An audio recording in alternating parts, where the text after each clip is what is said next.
Good evening, everyone. Welcome to the Winton Woods Board of Education regular meeting. It is Monday, August 27th, 2018, 6:30 p.m. If everyone would please rise to recite the Pledge of Allegiance. And we're over here. I pledge allegiance to the flag of the United States of America and to the republic for which it stands, one nation, under God, indivisible, with liberty and justice for all. Thank you. You may be seated. Mr. Seymour, would you please call the roll? Mrs. Ruggles? Present. Mr. Birdie? Present. Dr. Johnson? Mrs. Kuhn? Present. Mrs. Miranda? Present. And everyone in the audience and fellow board colleagues here at the table, if you would please turn your mobile devices to silent or vibrate, that would be greatly appreciated for the duration of the meeting. And we'll move right into our first section, item number 2, District Honors, Recognitions, Gifts, and Introductions. Superintendent Smith, you have the floor. Yes, Madam President and Board, I'd like to recognize Marisa Diaz, the National Underground Freedom Center Art Contest winner. Maria, is she here tonight? I think the two students that we're recognizing are either away at college or they are preparing for work that they have to do tonight in our district.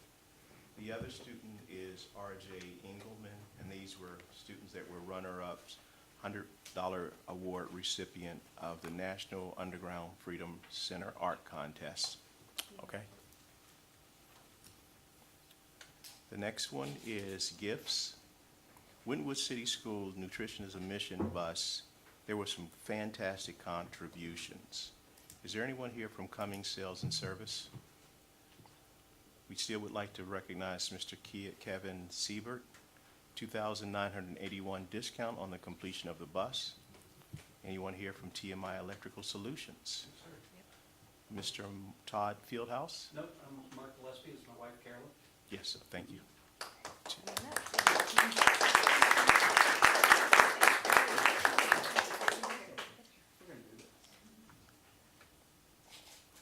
Mr. Gillespie was part of the process to the discount for the electrical wiring of the Nutrition is the Mission bus.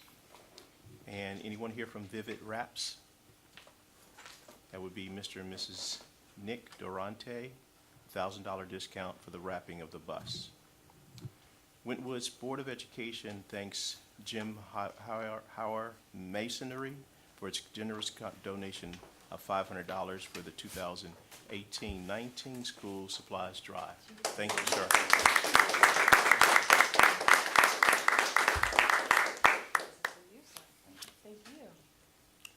Later on, as the year progresses, we'll have a slew of young people receiving awards for art, for music, for academic honors.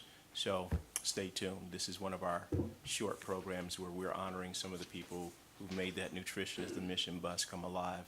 And so again, thank you for your contribution with the supplies, sir. We really appreciate it.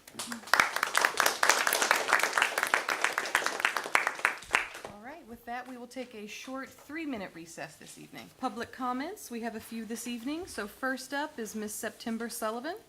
If you would please come to the podium, and speakers, you have 3 minutes each to speak. Pass that down. Once you get up there. Hello, my name is September Sullivan, and I am the current president of the Winton Woods Performing Arts Boosters. I'm also a district resident and parent of 3 current Winton Woods students. My children are thriving in our school district, and I'm extremely thankful for all the opportunities that our wonderful district provides for them. My oldest child is a senior this year, and she has particularly benefited from the wonderful music and theater programs that our district provides. She's been recognized by the board a few times for her achievements in the arts, which have all been made possible by the support of our wonderful directors. As Performing Arts Boosters president, it came to my attention last week that there was a proposal before the board that would remove from the director's supplementals the requirement that they attend our Performing Arts Boosters meetings. This was concern to me because I felt that the district devaluing their involvement with our organization would degrade our organization going forward. However, I did some research on that, and I believe that that issue has been resolved. But during researching that, I came across the supplemental pay scale, which you are scheduled to vote on tonight. I noticed a few things about that I was concerned about. I wondered why we're making those changes for this year after the school year has already started. Just putting myself in the shoes of the staff, it just seems unfair and it feels sort of demoralizing, or at least it would to me. And I'm afraid that going forward, this could result in losing some of our wonderful staff that we have. Second, I love numbers. So I was crunching some numbers and I noticed that there's basically two categories. There's athletics, there's performing arts. There's a couple that don't fall into those. There's about 100 athletic positions and there's about 20 performing arts, roughly. Of the 20 performing arts positions, 44% are decreasing this year after having remained stable for several years, and only 16% are going up. The rest are the same. Of the 100 athletic positions, about 50% are increasing and only about 3% are decreasing. The rest stay the same. I don't have any problem with whatever's going on with athletics. That's fantastic. But I just wonder why we're having so many cuts in the performing arts side of things. It just seems the numbers are kind of out of whack. And I personally could speak for hours about all the extra work that our directors put in for supporting our children. They're very passionate. Our coaches are passionate. You know, everyone's passionate about our children. I believe maybe we're not ready to vote on this, is kind of what I was wanting to get at. I noticed a couple things were missing when I was looking over the document. I think part of that's been corrected, but I'm wondering if maybe there might be some more items that were overlooked, and it might need a little bit more review before we vote on it. And also, I feel like there needs to be more documentation for the reason why these changes are being made, because they seem punitive, and I'm sure they're not, but it seems that way, and maybe if there were written job descriptions or some type of reason that was outlined, it might make it easier for people like me to understand. As Performing Arts Booster President, I'm extremely concerned about the potential impacts of these changes on our district. Our district is a destination for students who are interested in the arts. I have a whole paragraph about all the things that our performing arts have achieved, but I feel like I'm running out of time. So I'll just say that, you know, why do something that might negatively impact something in our district that is succeeding and bringing positive attention to the district routinely? Thank you. Thank you, Ms. Sullivan. Up next, we have Ms. Carol Becky Youngs.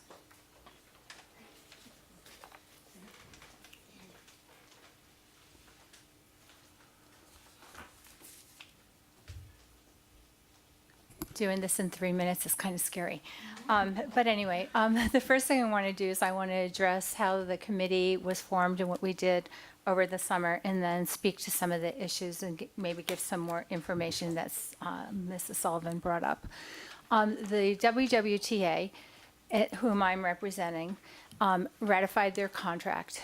We met, we voted, and there were several meetings that were held at all the schools so that the teachers could know what was in that contract.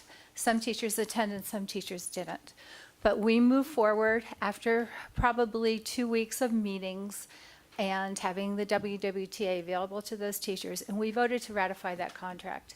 In that contract, there was a call for a committee to look at the supplementals and try to get them in line. And that committee was represented by the athletic directors, the president of the union, Ms. Trina Baker, another faculty member, Mr. Randy Seymour, and myself as fine arts facilitator.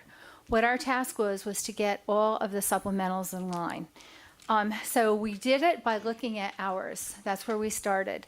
And the hours that I came with were hours that were turned into me. So for instance, we would look at maybe the football coach, head football coach's hours at a number 1 supplemental, and then use that as a comparison for the rest of the hours for other people who had supplementals. A lot of the athletic supplementals went up because the state laws changed, and now, for instance, the basketball coach can practice all year long. So in June, they practiced every day, and now they can have games on Friday night and Saturday, and they can work where they would previously cut that out. So that's why so many of those numbers went up. As far as taking things away from the kids, nothing that we did in the supplementals took away opportunities for kids. As a matter of fact, we added some. We added some new ensembles in music. We added some things in art. But everything was driven by the number of hours that people put forth, the amount of kids in the program. Does that time encompass a weekend, a Friday night, a Saturday night, from maybe 4 o'clock in the afternoon to 1 o'clock in the morning in many, many cases, usually most cases. So we tried to take the personality out. We tried to look at the hours, and then it was really tough. We met maybe 4 times for at least 3 hours each time, and we went back and we went back and we revisited and came up with the fairest assessment that we could. And I think that's all that I have. Anything I should add? Is that allowed to ask?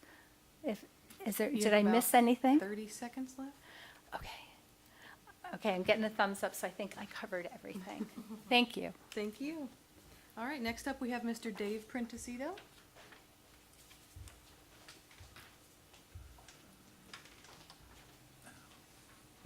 Hi, I'm Dave Printesito. I'm a former PTA president and father of the 2018 valedictorian.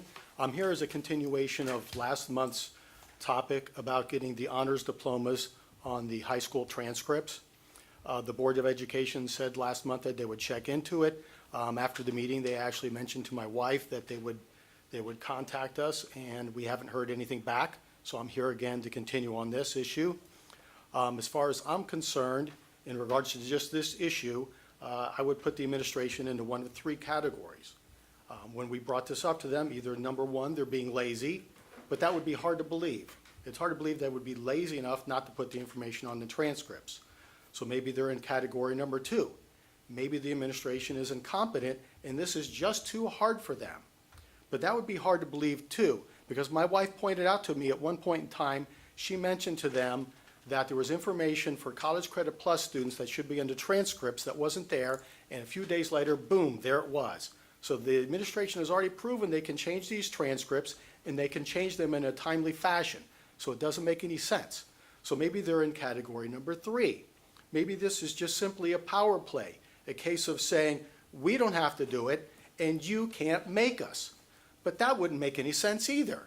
So if they don't fit any of these 3 categories, where do they fit?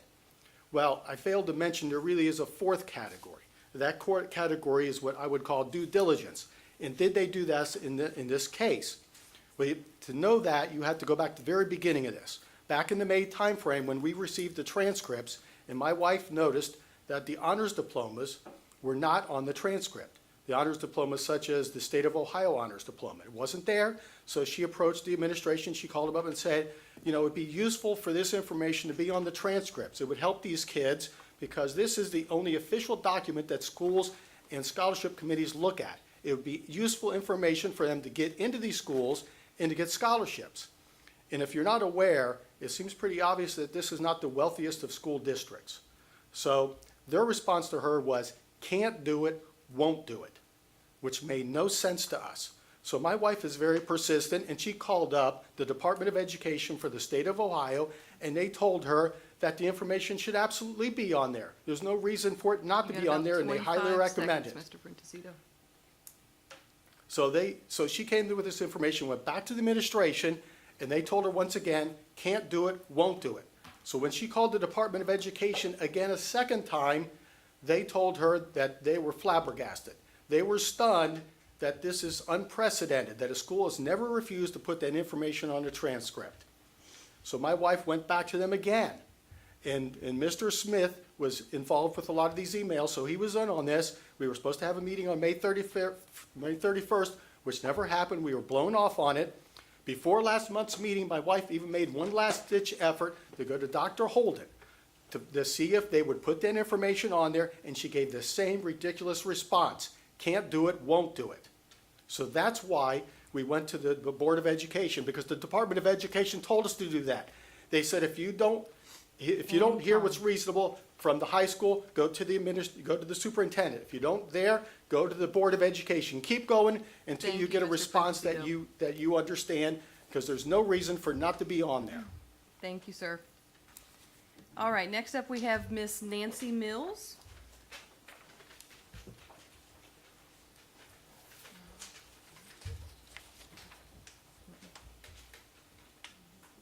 Hi, I'm Dr. Nancy Mills. I'm a previous president for the Performing Arts Boosters, and I've been involved for 10 years now.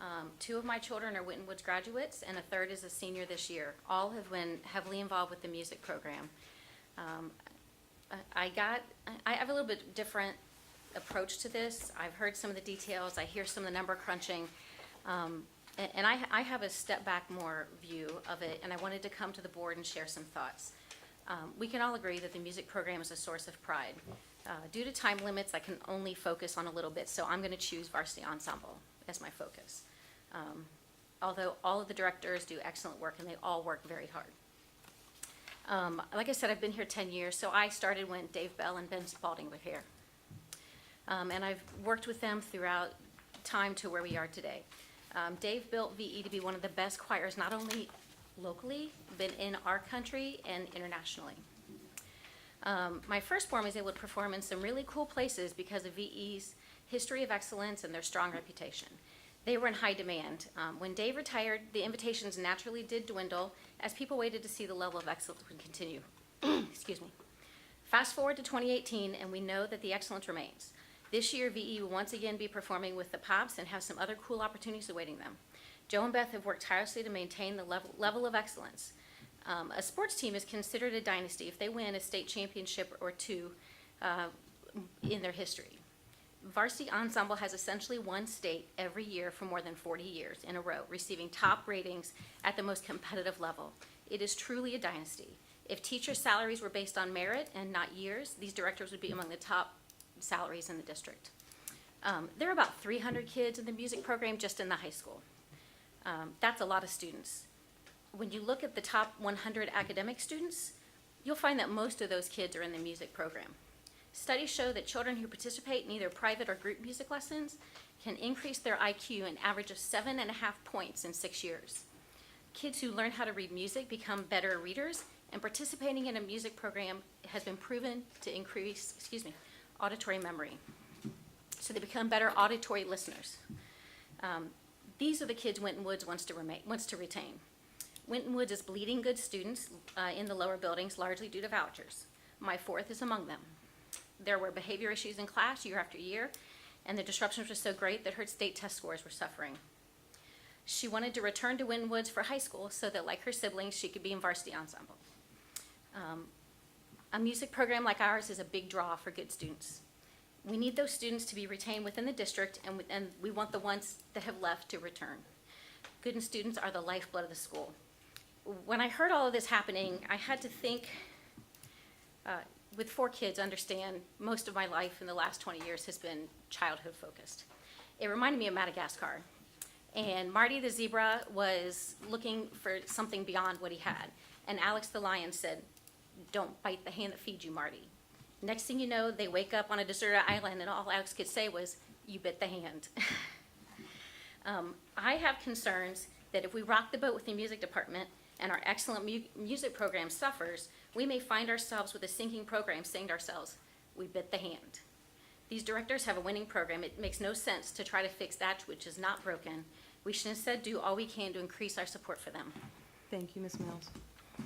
Okay, next up we have Elise Mills.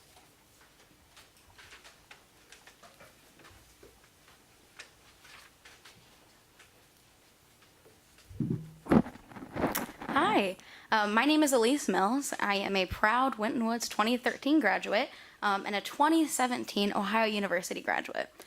Just a little bit about me. By 2019, I will have paid off $35,000 of college loans and debts and be debt-free. The reason why I was able to be debt-free is kind of 2 things. One, the value of hard work, sportsmanship, teamwork, and really just everything I have goes back to the music department. The late nights in the musical, varsity ensemble, give you more when enough just wasn't good enough. And late night band practices, really anything that you could get. My ethic and hard work was started in the music department. Another large reason why I'm going to be debt-free is because of supplementals I do in my own career. The ability to take on more activities and to have an increased pay scale or increased additions due to that was super important. I was able to really take on a lot of projects and add more to my income. I am concerned for the young professionals coming into my alma mater, unable to tackle their debts like I am. I could spend 20 minutes talking about how amazing the music department is, how much they've impacted my lives. Really, I owe everything to them. But long story short, the hours they put may not be reflected in a piece of paper, but the dedication and the creativity the music directors put in year after year, day after day, have touched the lives of many. And as a young professional just trying to make it in this world, I hope my school supports their internationally recognized music department before another school does. Thank you. Thank you, Ms. Mills. Okay, we are going to move on to item number 5 on our agenda, which is the approval of minutes as presented. So, board colleagues, unless you see any changes to these documents, a motion would be in order. Madam President, I'll make a motion to approve the minutes as presented. Second. It's been motioned and seconded. Any questions or discussion? Seeing none, Mr. Seymour, would you please call that vote? Sure. Mrs. Ruggles? Aye. Mr. Birdie? Aye. Mrs. Kuhn? Aye. Mrs. Miranda? Aye, motion passes unanimously. And moving into item number 6, our treasurer's report. Mr. Seymour, you have the floor. We basically only have 1 month in this year so far. We'll be going over your appropriations and your forecast shortly. However, for the month of July, we had revenues of $10.8 million, which was mostly real estate tax advances, and State of Ohio State Foundation of 1.7 of that 10.8. We had, for the month, $3.7 million in expenditures, and we committed $6.5 million in contracts for teaching and learning, professional services, utilities, you name it, but there's a lot of contracts that go out during the month of June for your year. We ended the month with about approximately $20 million in the general fund, $9.4 million in the building fund, and $49 million in classroom facilities, which represented the majority of the $79 million unencumbered funds. Any questions or concerns for Mr. Seymour, colleagues? Okay, seeing none, we'll let the financial statement for the month of July 2018 be filed for audit. And Mr. Seymour, back to you for item 7.01. For the month of July, the district generated $168,000 in interest. Of that, the general fund got $36,000, and our building funds $122,000 for the month of July. And board, a motion would be in order for this item. Madam President, I'd like to make a motion to approve the investment report as presented. Did I do the right one? Yeah. It's been motioned and seconded. Any questions or concerns? Seeing none, Mr. Seymour, would you please call that vote? Mrs. Ruggles? Aye. Mr. Birdie? Aye. Mrs. Kuhn? Aye. Mrs. Miranda? Aye, motion passes unanimously. And Seymour, Mr. Seymour, back to you for 7.02. If you'll give me about 3 minutes, Mrs. Ruggles gave me 3 minutes. I'm going to shortly review the appropriations and the 5-year forecast. As you know, you have extensive detail presented to you at the work session. This is kind of an overview of the appropriations and the forecast that I'm going to ask you to approve this evening. And I think it'd be all right if I just sit right here, because I think it works just as well and I can see the screen. If Mr. DeMark will get it up for us. It's coming? Great. We're going to start with the appropriations for the fiscal year 19.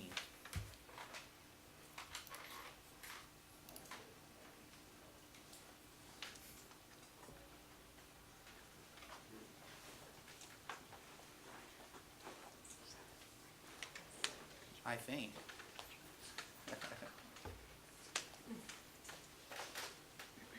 Technology. I know. It's going to do what it wants to do. I know. Everybody knows how tech savvy I am. There it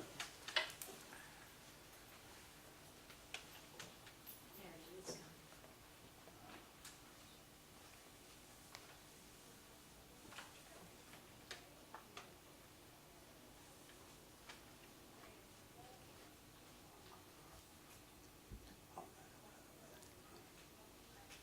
Okay, you can click the next one. Basically, the board focuses mainly on the general fund because that's the only fund that you really have a lot of discretion in. But you're going to be adopting appropriations tonight for $138 million, of which a lot of that is unique right now because we have capital projects and building funds taking place right now. And it's anticipated, and we have appropriated approximately 71 million, of which I'm sure we won't spend all of that because this is a slow process. But we also now, new to the district, we do have debt service. We have to budget to cover the bonds that gave us those funds to build those buildings. But general fund of the 55 million is the one that the Board of Education basically focuses on the most. It's where your real estate taxes go. It's where you talk about levies, and it's the fund that has the discretionary spending for the board. We also have special revenue funds, which are non-discretionary, the board is told, and the district is instructed how those funds should be spent, and then other local funds, of which mostly makes up the lunchroom fund. Under our special revenue funds, our major funds are, we have approximately 310,000 for athletics, band, and music, 177 for improving teacher quality, which is driven by our teaching and learning department. Auxiliary service, 372,000. That is our private school budget. We have IDEA, special education from federal funds of 880,000. Title I school improvement, 1.2. And the new one is Striving Readers Grant, which is approximately 960-some thousand, but will be spent over a period of 2.5 years. Our major funds under permanent improvement for building funds of 8. Our building fund is our local fund that goes into what we're calling LFI, our local funded initiative. And then we have the classroom facilities, is where the bond money went to cover the cost of the buildings. And then, of course, food service at $2 million. But general fund is the one that the district focuses on and the board concentrates, and where they have their discretionary spending. And our estimated receipts for the general fund, we're still right around 50% coming in from real estate taxes, 40% for our state foundation, and then other income is driving a small portion from the state and other sources. Our district valuation was going down. This is the first year we've seen that district valuation in this most recent triennial update. We saw it increase by approximately 20 million across the district. So our real estate taxes are based on approximately 457 million in real estate. Our voted millage is 94.76. Our effective residential rate is 60.54, and the general fund gets 51.82, permanent improvement 1.77, and our bond retirement for the new buildings 6.95. That's how we split it up for the taxes. But for the general fund, it will get approximately $25 million for taxes, including homestead rollback exemptions. Our state funding formula will generate for this year about $19.6 million. Outside of the funding formula from the state, we get special ed transportation, and preschool is not funded under the state ADM funding formula, so it's outside of the funding formula. Other local revenues, we have agreements with Forest Park, Green Hills, where it's called tax incremental financing situations, and if they develop one of these, they usually give us revenue in lieu of the taxes that we lose. And we approximately have about $550,000 worth of those agreements right now between the 3 municipalities. We have open enrollment generating income of $1.2 million. We have tuition coming into the district of students enrolling outside, that parents reside outside of the district, of $1.4 million. Rentals, and then, of course, other miscellaneous items of $300,000. Other state receipts include career and technology, Medicaid reimbursement. The district works very hard to make sure that they generate for children who qualify for Medicaid and receive services from our special ed department. It takes a lot of effort to report and collect those funds for the district. We also have what's called catastrophic aid. When one individual child's education costs more than $37,000, the state will reimburse us part of the amount over $37,000 for that one individual child. We also have what's called E-rate, which the state awards us funds for internet services, connectivity. Rhonda Hobbs works closely with all of these funds and grants. And then, of course, they always say the casinos save the district, and we get $190,000 in casino receipts. How are the dollars spent? I think the district administration is proud to say that 73% of every dollar is right in the classroom. That means we spend 73% in the classrooms. Our operations include transportation, administration, heating, light, insurance, custodial, all those things that are necessary that are not right in the classroom. And then we do have an extracurricular program that costs the general fund approximately $1 million in salaries and benefits. Our total expenditures do seem to escalate, but so does everything, and salaries and benefits don't seem to be taking up as much of the pie as purchase services. Contracts and running a district with the contracts and outside vendors and things that you need behind the scenes keeps escalating in cost, and Mr. Denny works very hard to control those costs for the district. Salaries and benefits, as everyone may know, we have no salary increase. Both employee associations agree to that. All staffing reallocations have been included if we needed due to changes in class size or enrollment. We do have a situation where our health care went up 9.8% and our dental went up 5%. For about the past 3 to 4 years, we've experienced declining or stable health care, but this year I think all of our changes and our redesign, as everything, it begins to catch up with you, and then you have to take another look at it. Major non-personnel, all of our instructional support increased by approximately $250,000. Our tuition for all students went up by $780,000. Utilities are up $200,000, and building repairs and upkeep are up approximately $500,000. So we're starting our year with $19 million. We're going to receipt about $50 million. We have anticipated budgeted amount of $53 million with an ending cash balance of approximately $16 million. Then the board each year must present a 5-year forecast to the Ohio Department of Education, and this goes through school year 22-23.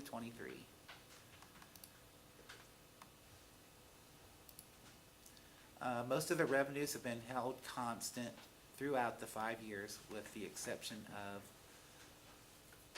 state revenue. As you know, we're under a new funding formula. However, you cannot get more than a 3% increase each year under that funding formula.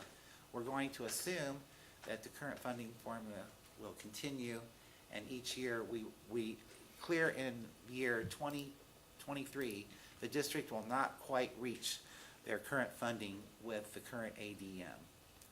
If we were fully funded, we would get, for this year, we would get $22.6 million, which, as you can see, is roughly $2.3 million more than what they call the cap. They cap us as to how much we can receive on that funding.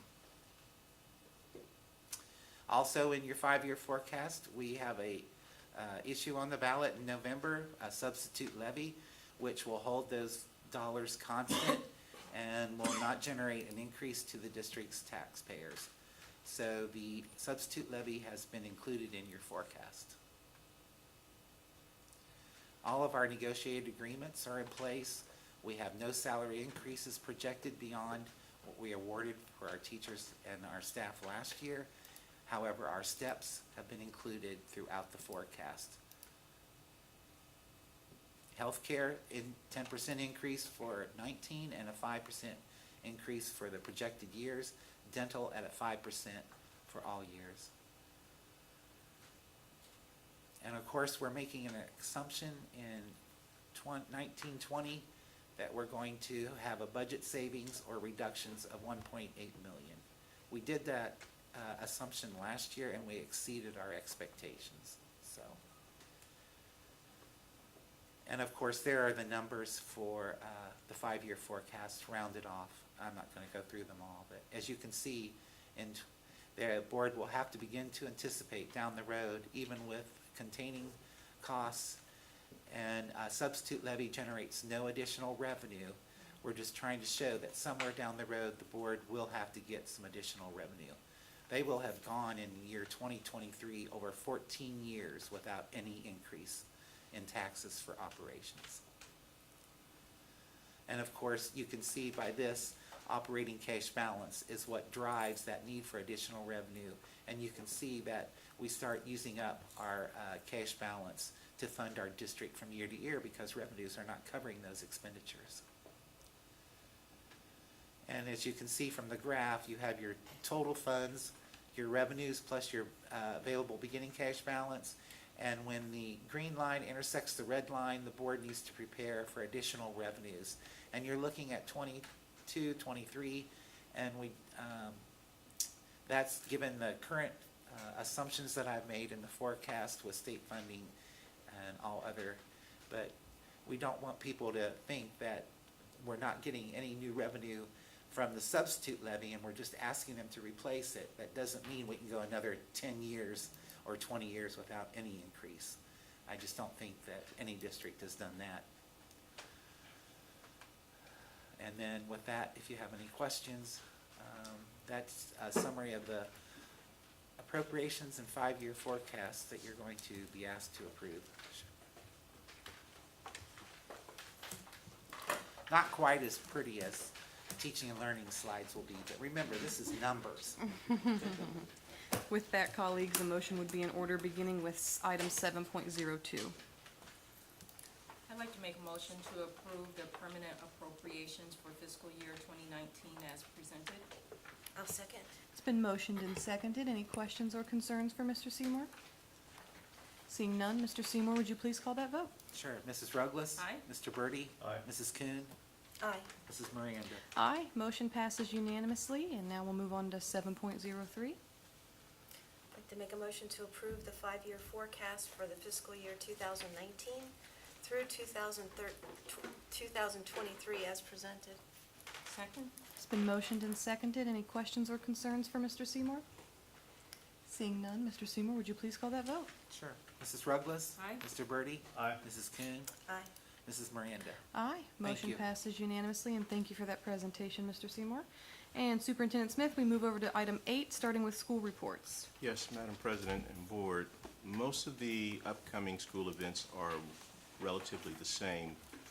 There's the State of the Schools on September 6th, 6 to 7 in this room, but there's something very special happening in the elementary school. There's a 3rd grade reading information night, and I'm encouraging all parents to come out and hear about the 3rd grade reading guarantee. What are the attributes? What does your child have to know in order to be successful on that test? So it's going to run from 6 to 7. And believe it or not, midterm, the first 5 weeks of school will be up on September 19th. So parents need to be aware that there will be a midterm report coming out indicating how well their children are doing academically. Moving along to some of the things that are happening in the high school. The high school is being very aggressive about informing parents about upcoming events. So on August 30th, there's a senior parent meeting for all senior students and their parents, letting them know everything that has to happen academically so that your child can meet the graduation requirements. And again, there's State of the Schools on September 6th, but there's also a senior credit check on September 13th, 5:30 to 7:30. We're encouraging all parents that have seniors to come to the senior credit check. Even if your child is in great standing, still come and get information about the credit check. Those are all of the major pieces, Madam President and Board, for your review and discussion. Thank you, Superintendent Smith. We'll go ahead and move into 8.02.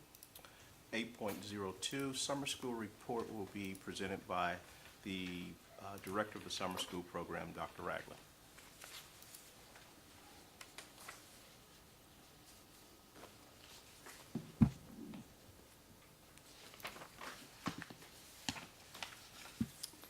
Hi, I just wanted to talk to you about summer school this summer. We had a very successful program. Starting with secondary programs, we had 17 students who completed end-of-course exams. At this time, their passage rate is unknown, so we can't report numbers there. We have to wait for those numbers to come back to us. We had 41 students who were successful in completing the Algebra 1 for repeat credit, and so they earned their credit there. We had 50 students who completed 56 courses with the virtual credit recovery, which also included our online health. We had 17 students complete middle school course recovery classes, and we had 21 students complete, the 17 completed the 7th grade and 21 completed the 8th grade.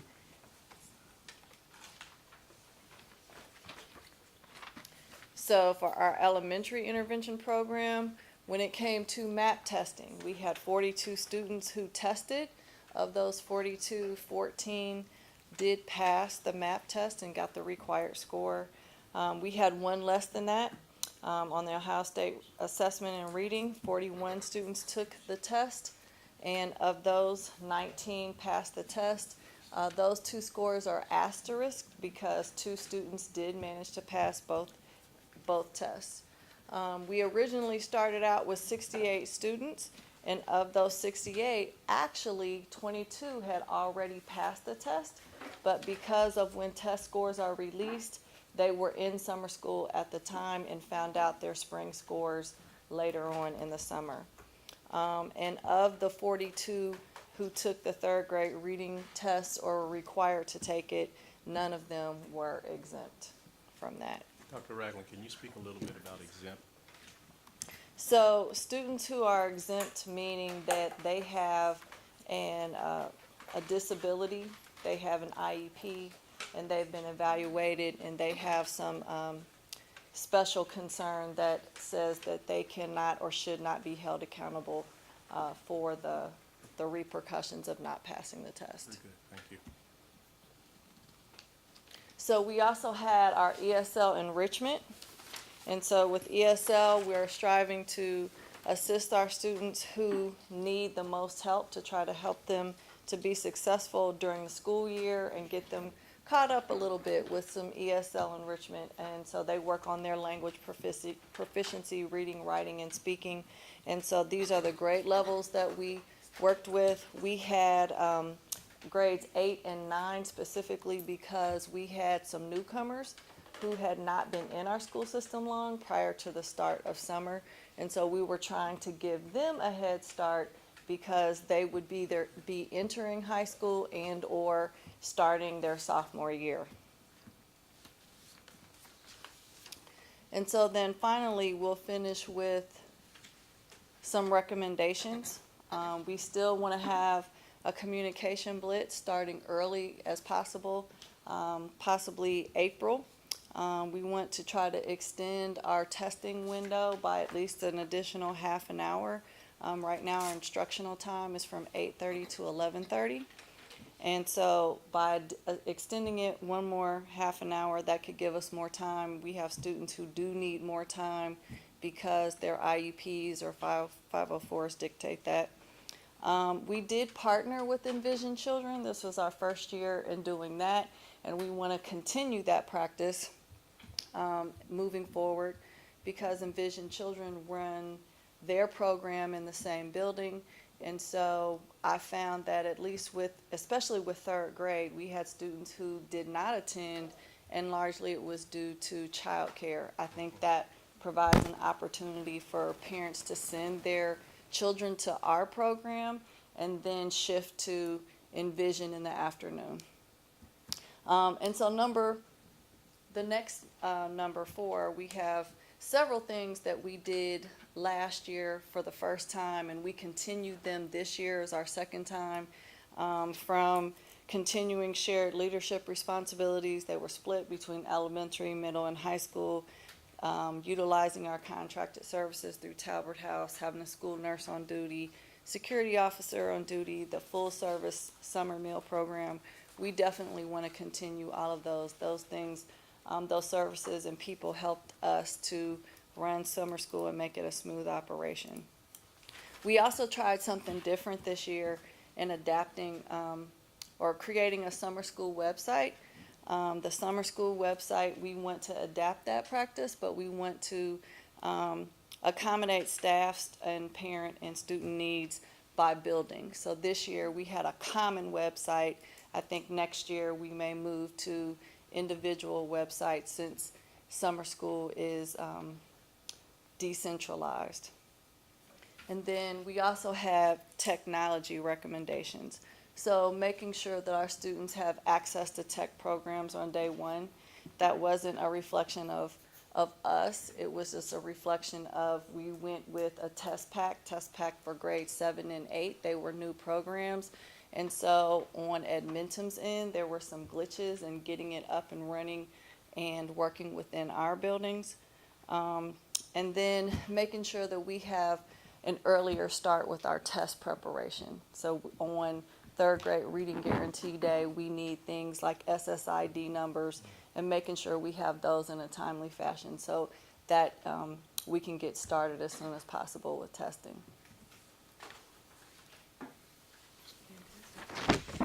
Any questions for Dr. Ragland?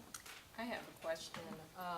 So in your charts where you're showing the students who participated, any of them, so can you give me a sense of, are these how the numbers compared to the number of students who actually needed services? So is the 42, how many students actually needed elementary intervention? You mean overall for a grade level? Overall, who could have benefited because you mentioned with Envision and child care that there could have been some situations where the students weren't able to participate. So how am I to look at the 42 opposed to how many other students could have used support? So if we're talking about just the students who were no-shows because of child care, then I would have to add about 5 more students to that. But we're talking about only students who needed third grade reading guarantee. I mean, certainly we have students in the district who have passed, but just barely passed the third grade reading guarantee. Could they have possibly benefited from being here during the summer? Sure they could.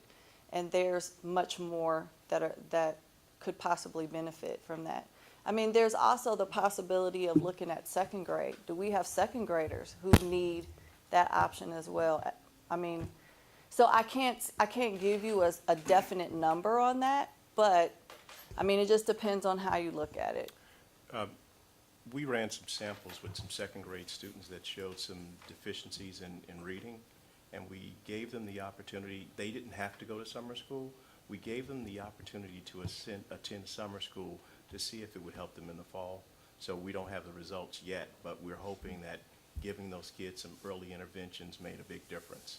So one of the things that we have to really stress to our parents, some of our kids, believe it or not, they travel, they go all over the place, and they go back with relatives that they've come here with just for this, temporary time.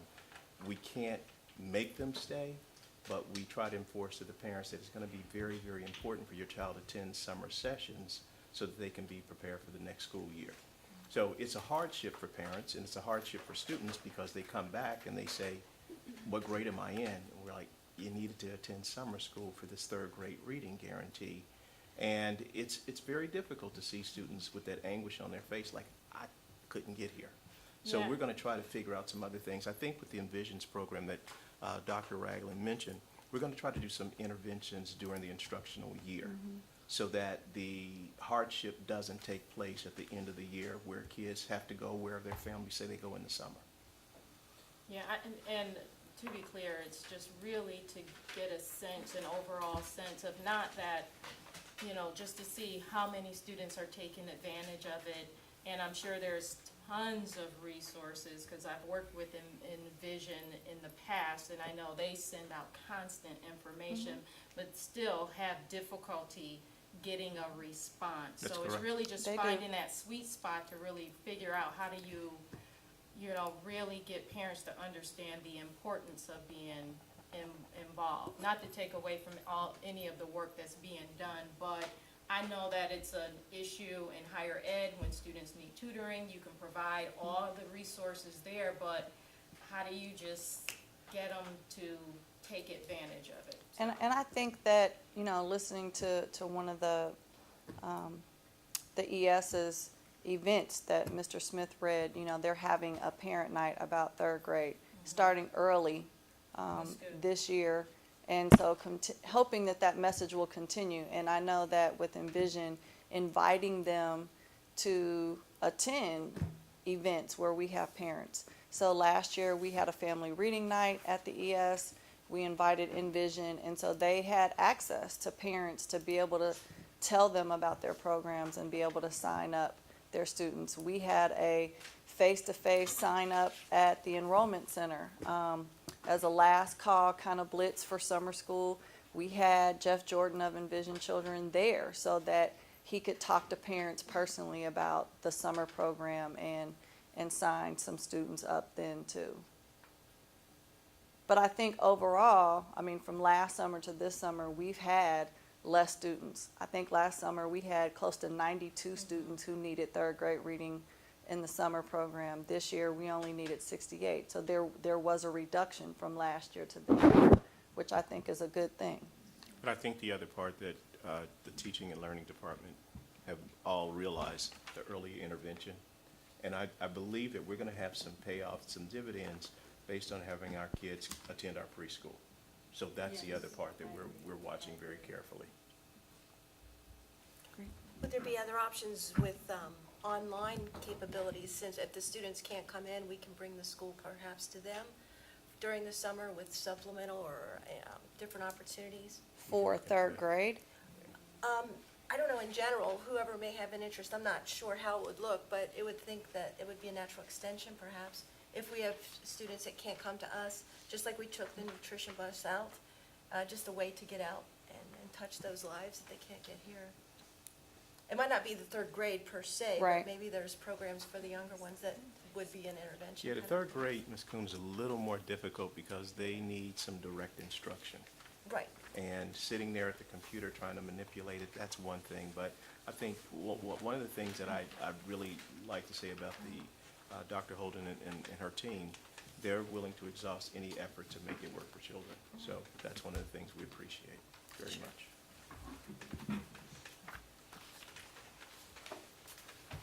Any further questions?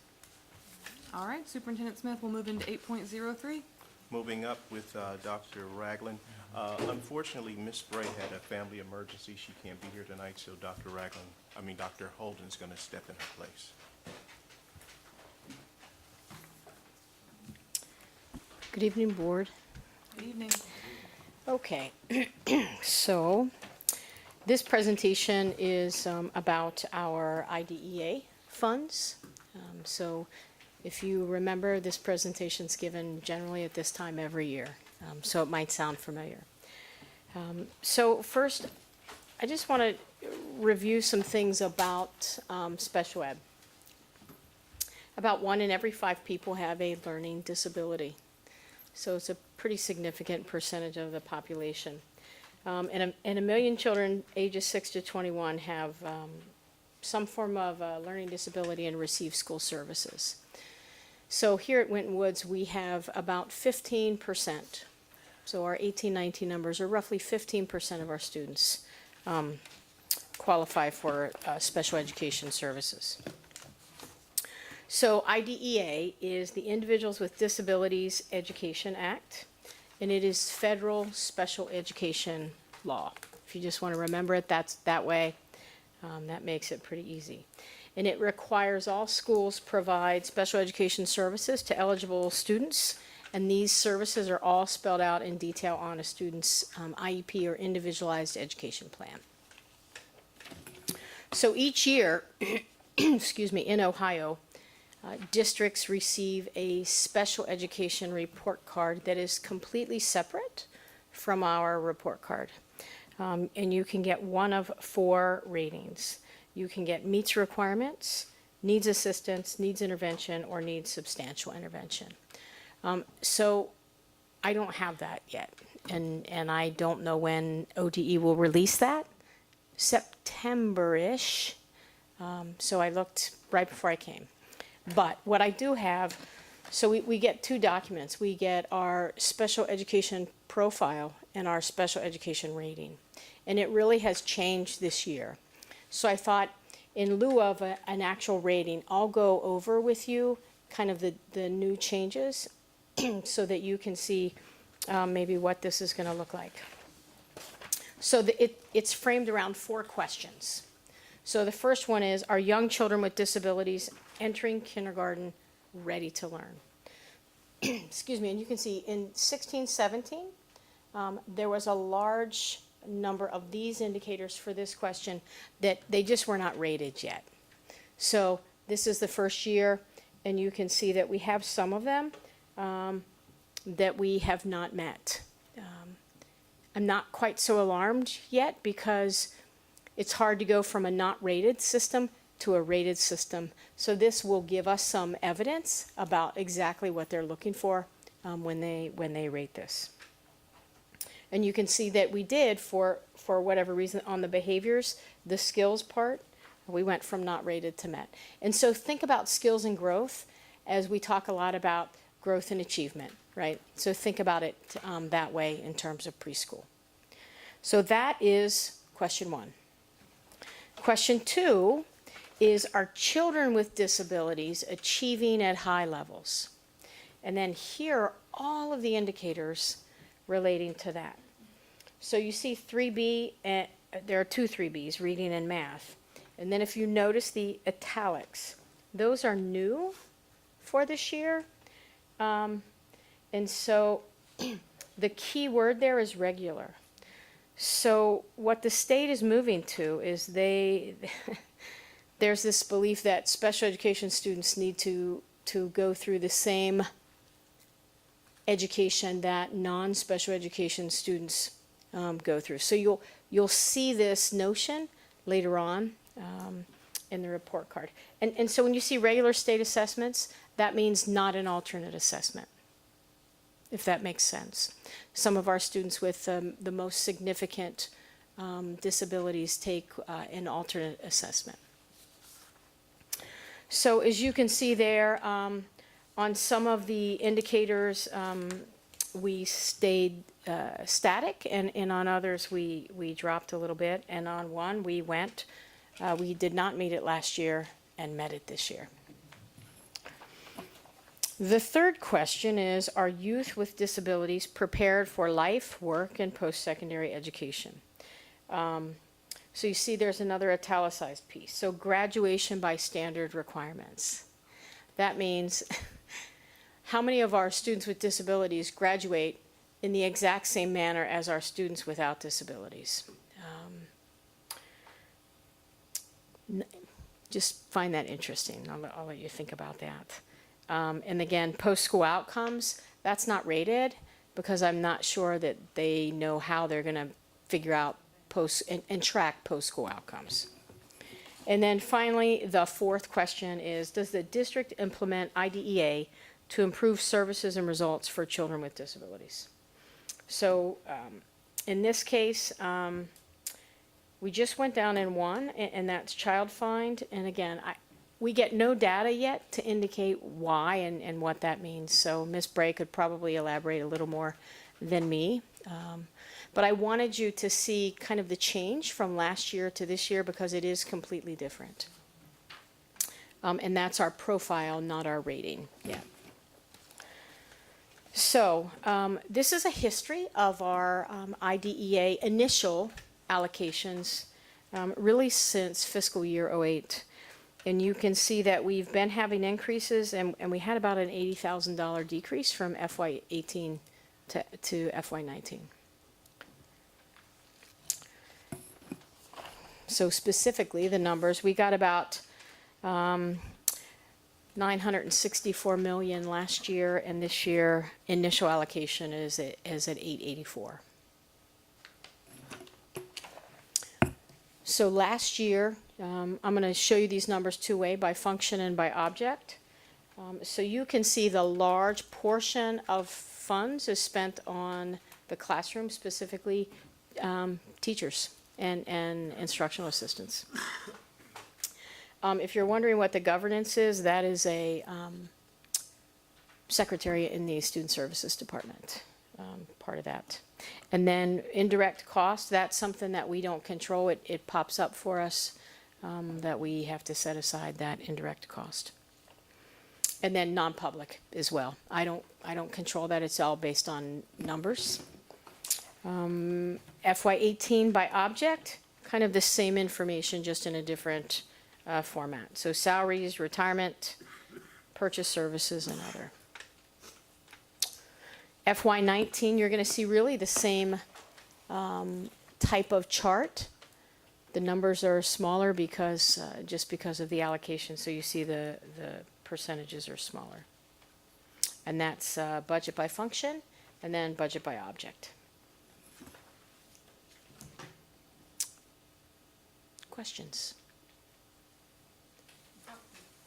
Do you have any idea the reason why the decrease in the IDA funding from last year to this year or fiscal year 19? I have no idea. I don't know if Mr. Seymour has. It's the federal legislation budget and how it's divvied up from Washington DC. Period. I do want to add another part of the report.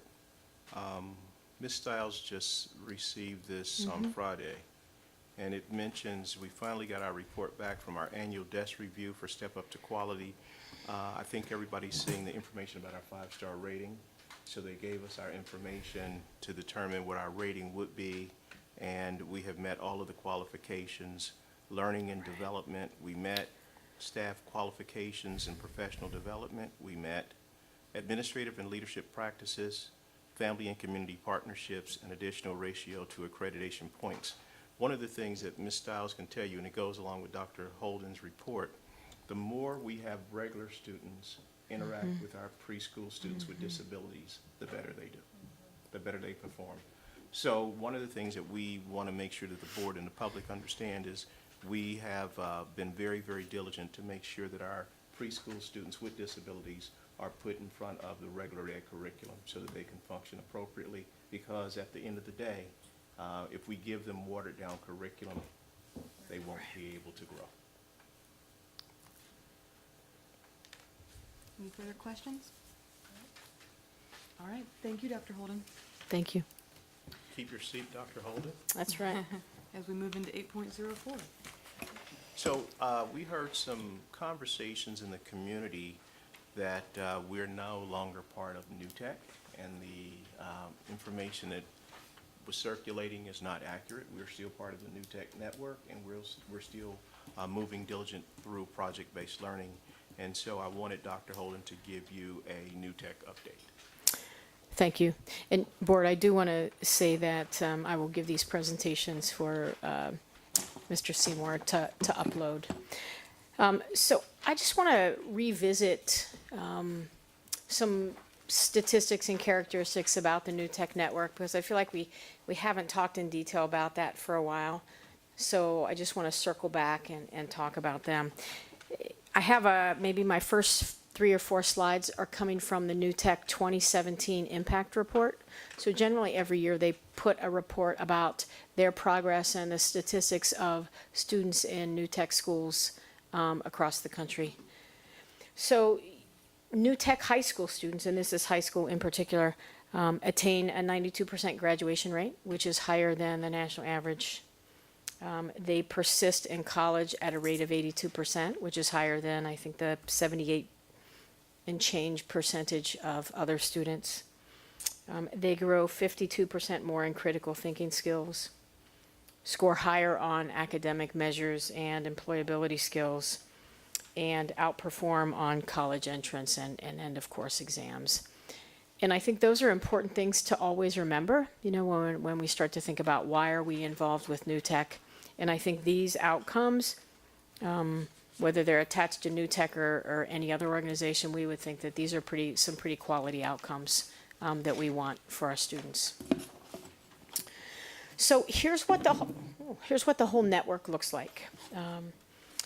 And as I was going through this list and comparing this to our demographics, we're actually larger. So we have a much larger percentage of African American students, probably a smaller percentage of Hispanic students, and a smaller percentage of white students, but a larger percentage of multiracial. We have more English learners than the New Tech system average. So we are actually sitting at about 16% of our district qualifies as an English learner. 15% is special ed. And free and reduced lunch, we're roughly at 70% district-wide. Each building is different. So we do share some common characteristics with the network. What was our percentage you just said of English language learners? 16%. So if you look at this graphic, this map of the country, you can kind of see visually where the schools are clustered. So there's the Midwest, California. That cluster in the middle, if you can believe it, is Arkansas. There's a lot of Arkansas schools. And then Texas, and then there's a growing population of South Carolina schools joining the network. So there are, I want to point out two numbers at the bottom, 23 elementary schools in the district. And you should know that 4 of those 23 are Winton Woods schools. When it says 118 districts, that does not mean 118 districts who are all in. That means all of those dots across the country represent 118 different districts. There are not many who are all in. There may be just a few more than when we started, but certainly not many. But that gives you, and then of course there's a cluster in Australia as well.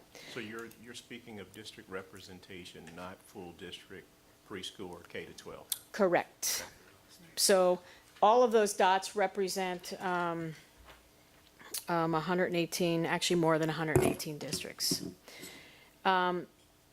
New Tech has really shaped their work, and they're really starting to focus more on districts. How do we kind of work through the district level to impact change? Because when they started out, it was really either a school within a school program or a standalone. And when you want to impact change, you're only going to get so far with that type of approach. So you'll notice those are 2 of our young ladies. They were not pictured in the report. I put them in, but I put them in for a reason, and that is that they could have very, very easily been in the report because New Tech has recognized the district for some really hard work that we have been doing.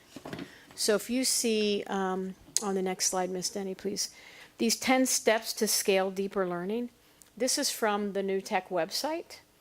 And so identify credible champions, define your why, articulate learning outcomes, align strategic and financial plans, build a coalition in the community, invest in learning for teachers and leaders, design with sustainability in mind, monitor and measure progress, communicate and celebrate, go and grow. Of those 10, on the website for number 1 and number 2 and number 9, the district they use to demonstrate that characteristic, that step, is Winton Woods City Schools. So they are absolutely recognizing what we are doing here. I meant to bring my book. So in this book by Lydia Dobbins, who is I believe her title is perhaps CEO of the New Tech Network, and Tom Vander Ark, who is really the founder of Getting Smart, which is pretty well known in education, innovation, deeper learning circles. They co-wrote a book, and Mr. Smith and the district is featured in the book. So we've gotten a lot of positive recognition from that. So this is, words of Mr. Smith sitting here in front of you. And again, it's easy to say that, oh, it's no big deal, but there's a lot of blood, sweat, and tears behind all of this and behind all of the work that the teachers and quite frankly, the students have been doing. Mr. Smith and I were asked by New Tech to join a new advisory group they have, Advisory Council, and it is the District Leader Advisory Council. So it's a 2-year commitment for us. And these are the only districts that are represented. So Colleton County is in South Carolina, and then you have Greenville, which is in South Carolina. And neither one of those districts is, and correct me if I'm wrong, neither one of those districts are all in. They're relative. Greenville is much larger than we are. Colleton is small, but I'm not even sure that they're all in yet. Evergreen School District, which is out in California. So Evergreen is a K-8 district. So if you know California, you know they operate a little differently. But even Evergreen is not all of their schools are New Tech schools. Then there's Winton Woods, Lake Ridge. Now they are indeed all in. Those are our friends up in Gary, Indiana. Meridian Public Schools is Meridian, Michigan. I'm like, Mississippi? No. It's Meridian, Michigan, very small. El Paso Independent, absolutely huge. And again, they are not all in. Manor, in just outside of Austin, Texas. And then West Des Moines. I'd like to comment quickly Sure. about Maynard. The people that, the major headquarters of Samsung is trying to encourage Maynard to be all in because they're seeing a different growth pattern for their children. And they're saying that we will hire your kids. So they want to see the growth pattern, but imagine us having a Samsung in Forest Park. That would be absolutely incredible. Right there by Fiesta. I think that would be just a great addition. And I do want to say that, because there's been a lot of talk about money tonight, New Tech is paying for our involvement in this advisory council. Just so I that's, think the last 3 bits of information deserve a round of applause for everyone in the school district. Thank you. That's amazing. so what does that look like in district? What does that look like for us? So I'm just going to talk about last year. So in 17-18, so just in July, which is really that bridge between last year and this year, we had 52 teachers and administrators attend the New Tech Annual Conference in St. Louis. During the course of the year, teachers and administrators in all buildings participated in 36 days of in-district coaching. 46 teachers and administrators attended leadership summits, and those occur in the fall and in the spring. And then 7 teachers have earned certified teacher and or certified trainer status. So through the ECHO learning management system, teachers can earn badges. And so that's the first step. And they're in a, it's kind of a micro credential. And so once they do that, they actually submit work that's graded by New Tech. Once they do that, they can become a certified teacher. Once you're a certified teacher, you can become a certified trainer. So we think those are pretty important skills for our teachers to develop. This year, we have ECHO licenses for all staff in the district, student licenses at grades 3-12. We don't really deploy ECHO for our younger students. They use Google Classroom, which is a bit easier for them to navigate, but teachers absolutely use it. It's how we deliver our professional development. And anytime you go to any New Tech training, you have to participate that way. This year we'll have PD days, nine workshop days provided by New Tech on these topics. And then we really have 2 different coaching models based upon our buildings and their experience in the network. So there's a continuation community and then an on-site coaching model for the elementary and the primaries because they're just in for 1 year. And then we always get district and school leadership coaching through New Tech. Questions? I have a couple questions. Well, I'm not sure why folks might thought we weren't on New Tech Network, or on the New Tech Network, so I'm not sure where that came from, but, well, a couple questions I have. Since we invested very heavily in our talent of our teachers and our staff, as a community, we've invested those dollars. How do we retain that talent, cultivate that talent, keep it here in our district for us to continue to utilize? That's a key point from my perspective, and I think the community's perspective. And then also with the ECHO, I know that's a platform from New Tech Network, and it's a very unique one that they own the proprietary Correct. part of it.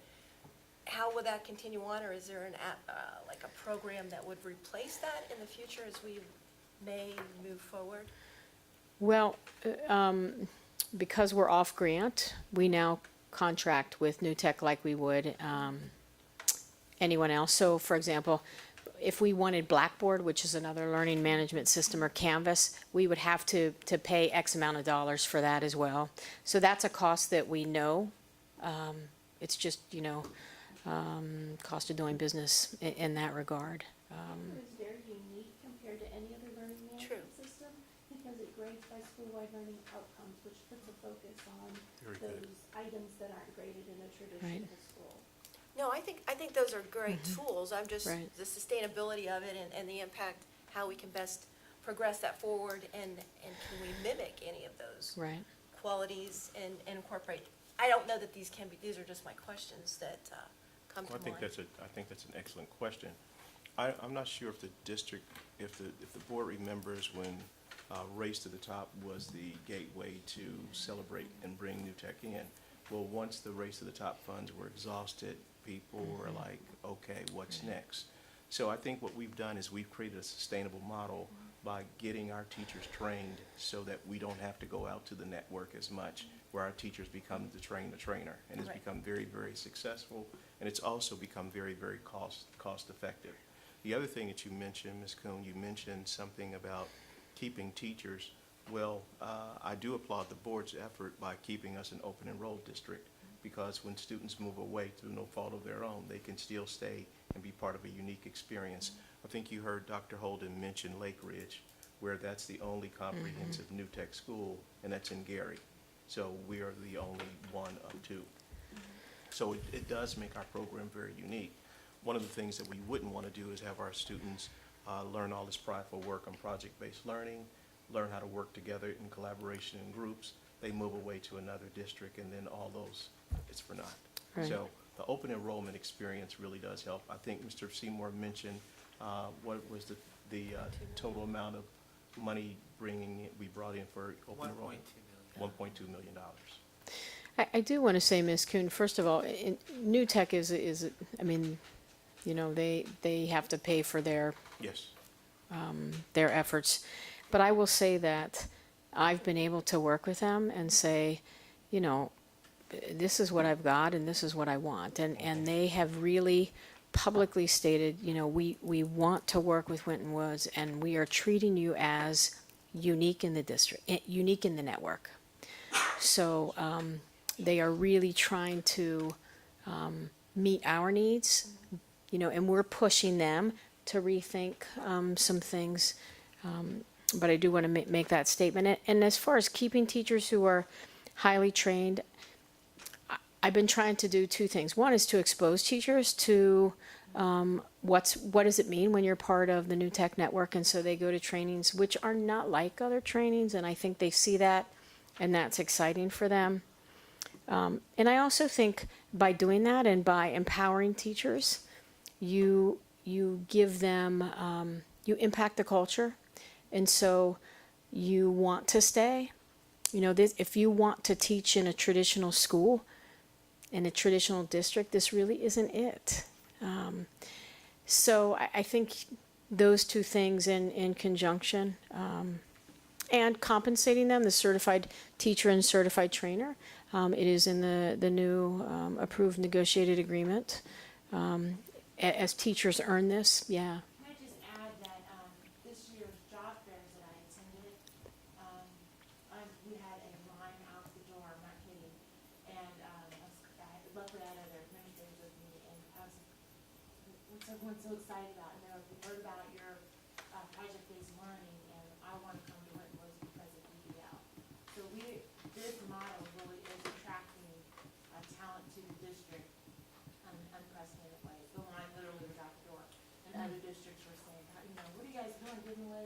cash? And I just said, no, it's the PBL. So it's a really big, it makes it a lot easier to recruit. Any further questions? I don't have a question, but just a comment. The PBL is, like I'm seeing it pick up in so many other areas and facets of profession and higher education. I shared my cousin's schedule, first year schedule in college, and she was, you know, very high performing. And one of the courses she had was Introduction to Project-Based Learning. She had to take it.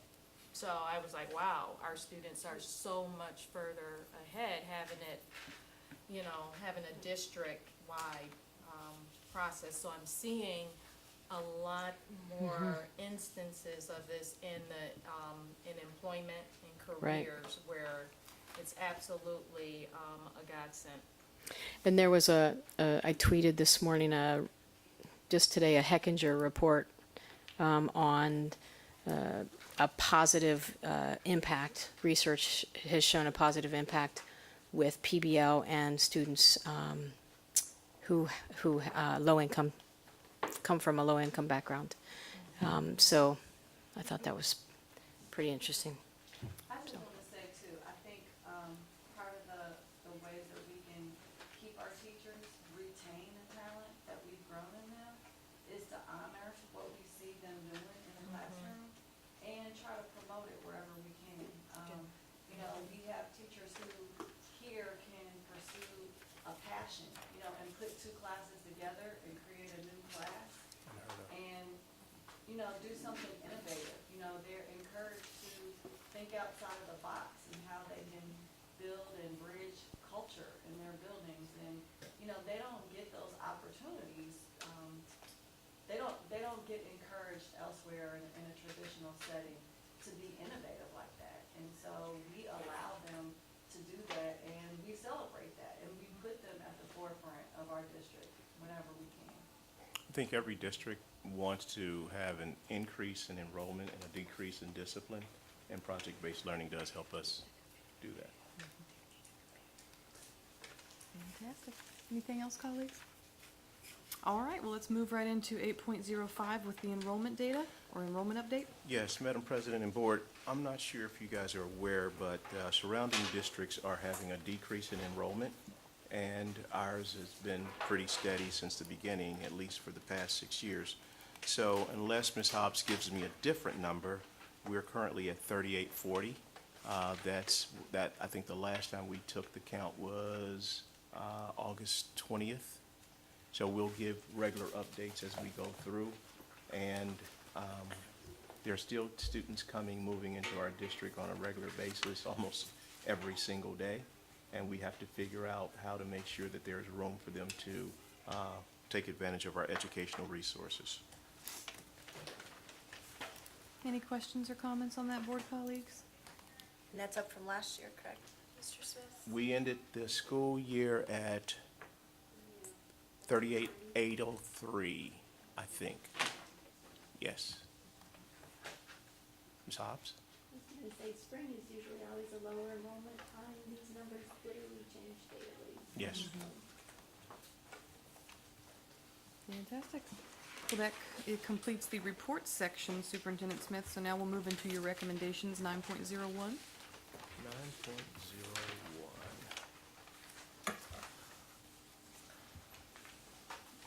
The recommendation is to approve the salary schedule as presented.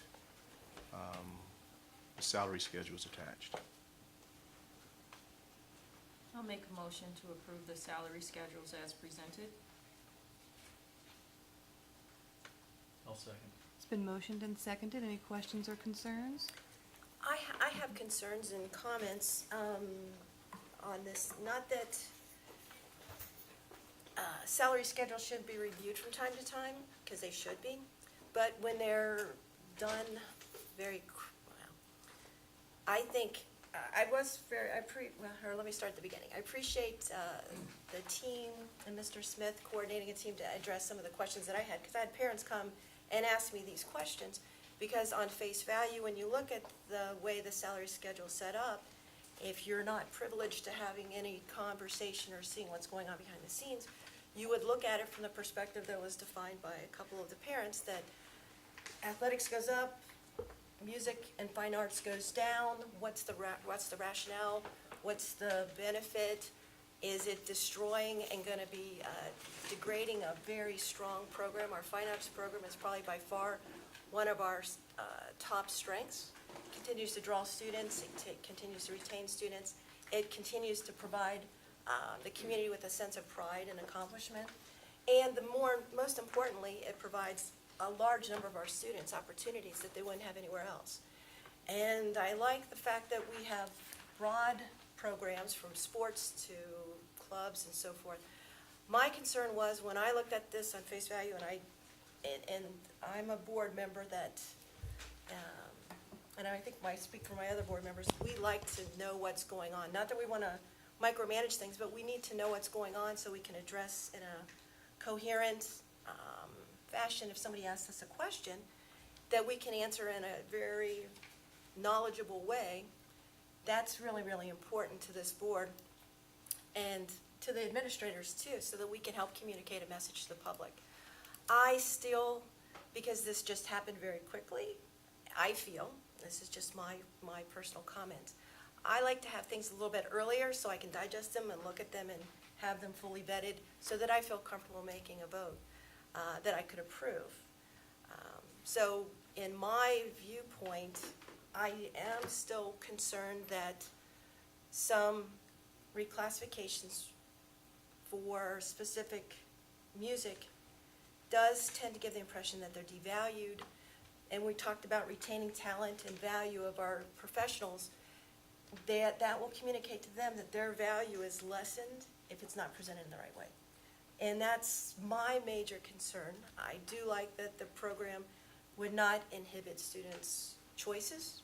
They have lots of different choices. I think that's keen. That's something that's all of the board is keenly aware of, giving our students the most opportunity that they can, giving them the most, the widest selection of opportunity to create a well-rounded student. But like I said, it would have been helpful to me to know a little bit about how this process happened beforehand, to understand the integrity and how it was put into place. And not that I discount that, because I do think that there was integrity in there, but it's just hard for me to feel like I'm pushed my back to the wall to make a decision on something that I would have liked to have a little bit more time to digest and understand more fully. And one that I could explain to the constituents of our community how this is put in place. That's my biggest concern with the salary schedule. And not that it wouldn't merit it at some point, but perhaps the feeling of being rushed through, pushed through quicker. Whether it was done or not, that's the impression that's communicated to the community and to me. And that's how it feels to me. So that's my viewpoint on it. Any other questions or concerns? I don't have any questions or concerns, and Ms. Kuhn and I had an opportunity to chat. I think, and we all have different approaches, and, the community maybe express different things to us at different times, but I also appreciate the time to, hearing Ms. Becky Young's comments tonight. That gave me a little bit more confidence that there was some intentional efforts to really go in and make sure that things were fair and equitable, but I do, appreciate having some information ahead of time. But that being said, I wasn't really sure of what was happening, but it was good to see that there was a committee that was convened to discuss this. So in that respect, I think it's good that it provided, Ms. Becky Young provided some clarity to the situation tonight. Anything further? Yeah, the question I would have is, on these supplemental schedules that we have, is this everybody? Because it seems like when I look at 2017's schedule that we approved compared to what I've got for 2018, there are positions that are not there. What we did is we took all of we looked at the teacher's negotiated agreement, and we looked at all the existing supplementals. And what we tried to do is update them. We reviewed them by committee and updated them. And then there were the ones that say new, are ones that we paid last year that were related to the ones that are in the contract, and that we thought needed to be reflected. So for example, we paid a middle school soccer coach last year. For whatever reason, at the time that the contract that expired in 2018 was negotiated, there was no middle school soccer program. So were teachers were on the committee, correct? Yes, the committee was comprised that, all of this is in the negotiated contract, the process, the committee, and the membership was selected by teachers. In fact, the need for a revision was actually brought forth by teachers, specifically the music department. So the music department had lots of complaints about the inequities among its own staff, and how things were paid, going all the way back to Dave Bell and Felipe Morales Torres. And so this has been a long time coming. We finally, through negotiations with our teacher union, agreed to sit down and review it comprehensively. And it wasn't quickly, it was over a series of meetings and Google Docs. It wasn't just meetings, but it was like meetings, more work, and then another meeting. So, and it wasn't one person. Randy Seymour was on the committee. I myself was on it. Teacher, the fine arts facilitator was on it. The athletic director was on it. And then we had a union president was on it. And also a teacher who happens to be married to a band teacher in another district. And we looked at other districts to see what they pay their supplementals, and I can assure you that even with our changes, we are still highly competitive with our pay scale as it relates to supplementals. And a big driving piece to this, and this is what I wish the parents would stay to hear, is that our music teachers are unique at Winton Woods in the sense that a lot of their efforts are in the classroom. And what the supplementals do is they pay you, they're designed to pay you for work outside of the school day. So some of the music supplements that you saw decrease are because while they're wonderful teachers, they're excellent teachers, they have great results, a lot of their effort is in the classroom. They are not staying after school on a regular daily basis and working for hours with students, and where they are, they're still getting a sizable supplement. So, I think one of the people that I think came to my office today and complained, and we had a wonderful conversation, is getting $5,000 if this is approved, just for competitions, without staying after school to prepare for it. All of this prep work for these competitions occurs in the classroom. So those are the kinds of things that the board maybe. Well, I have a question. This is a child-centered institution. Yes. That's what we do. Yes. That's what we do for a living. I'm just trying to make sure as a superintendent that there are no services that are going to be diminished for students. No. There are no opportunities being lost, no programs being cut, no kids being ousted out of programs because we don't have space. So nothing is being lost for children. Our teacher union would not allow that. I mean, Okay. that, and our superintendent wouldn't allow that. This was a committee of, mostly of majority teachers that looked at it and felt very confident that it was not only fair, but it was appropriate based on the time commitment teachers are dedicating outside of the classroom, not for their results. If we were going on results, then we'd have to pay everyone one. Everyone would be a one. But these, a lot of the teachers, especially in the music department, unlike athletics, they are doing a lot of their work in the classroom. And Mr. Simon, would you like to add to anything that we talked about in the committee? You were on it. Well, I just know that Carol Becky Young kept track of all the hours that everyone requested and presented us a report. And at one point, I'm kind of an outsider, okay? So at one point I said, Well, if the music teacher does all this in the classroom and they want a stipend for a concert, what do we say to the honors English teacher that grades papers all night and all weekend? So I'm kind of a outsider in all of this. So with that, we tried to concentrate on how much time does a subject or a extracurricular activity work outside of their normal teacher and their normal daily duties. And athletics, everything they do is outside of, I'm a math teacher, everything I do for football is outside of the classroom. But there are some music components that happen outside of the instructional day, right? Yes. Okay. There's a lot. And Courtney tried to take that into account. But chorus so. isn't one of them, and I think that's kind of the one that everyone's up in arms with.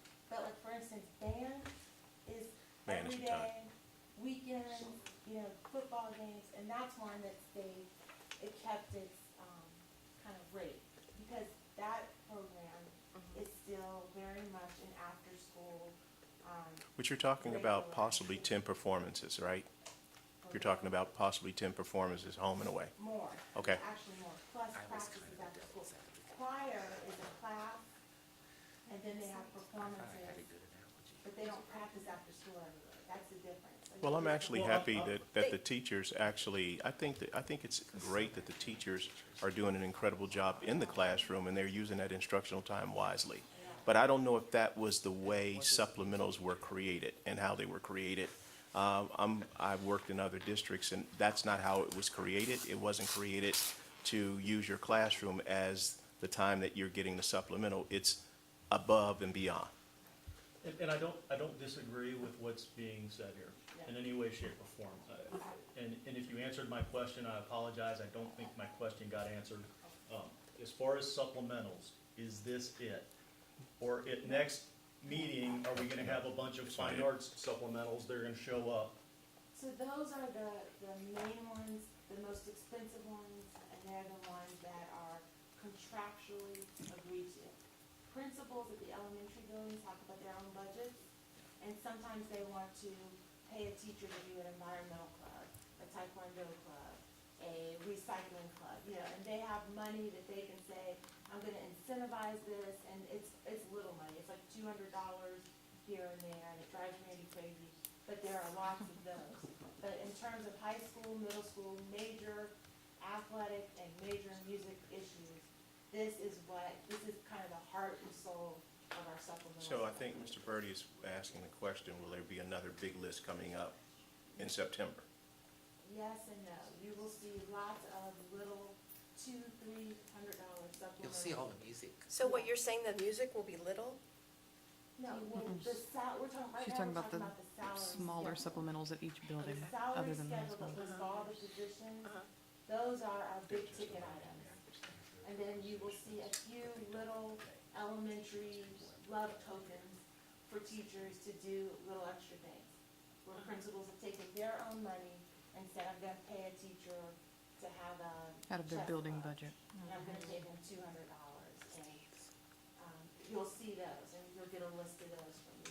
Or, we want lunch monitors, I think So Ms. in Kuhn's point- summary, the answer to Mr. Birdie's question is no. This is not a comprehensive list of all district supplementals. On this schedule? Right. The salary schedule itself? Right. Yes, but there are other, but these are the ones that have historically been in our contract, and that the union said, please review these comprehensively by committee and make a recommendation.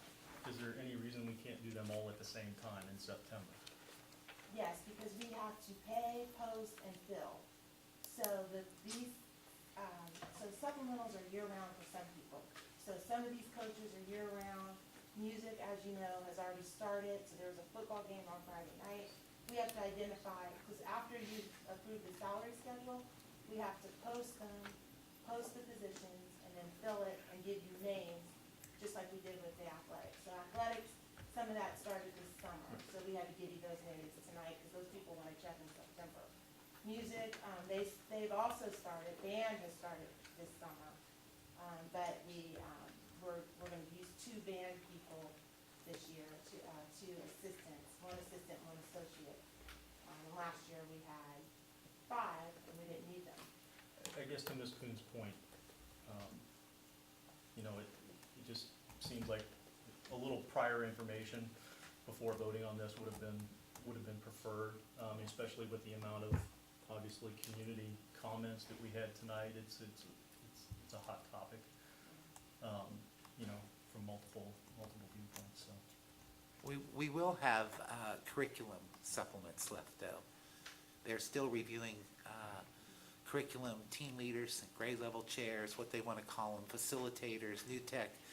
And we stopped that discussion. If I'm out of turn, tell me. We stopped that discussion because we wanted Terry Holden involved.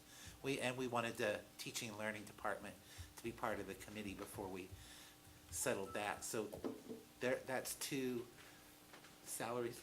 items that will still be added to the salary schedule. And it sounded like the process was what I would have thought it should have been as far as the people that were involved with it, in coming up with those decisions. Sounds like, you know, looking at hours, very logical process as to how you all went through this.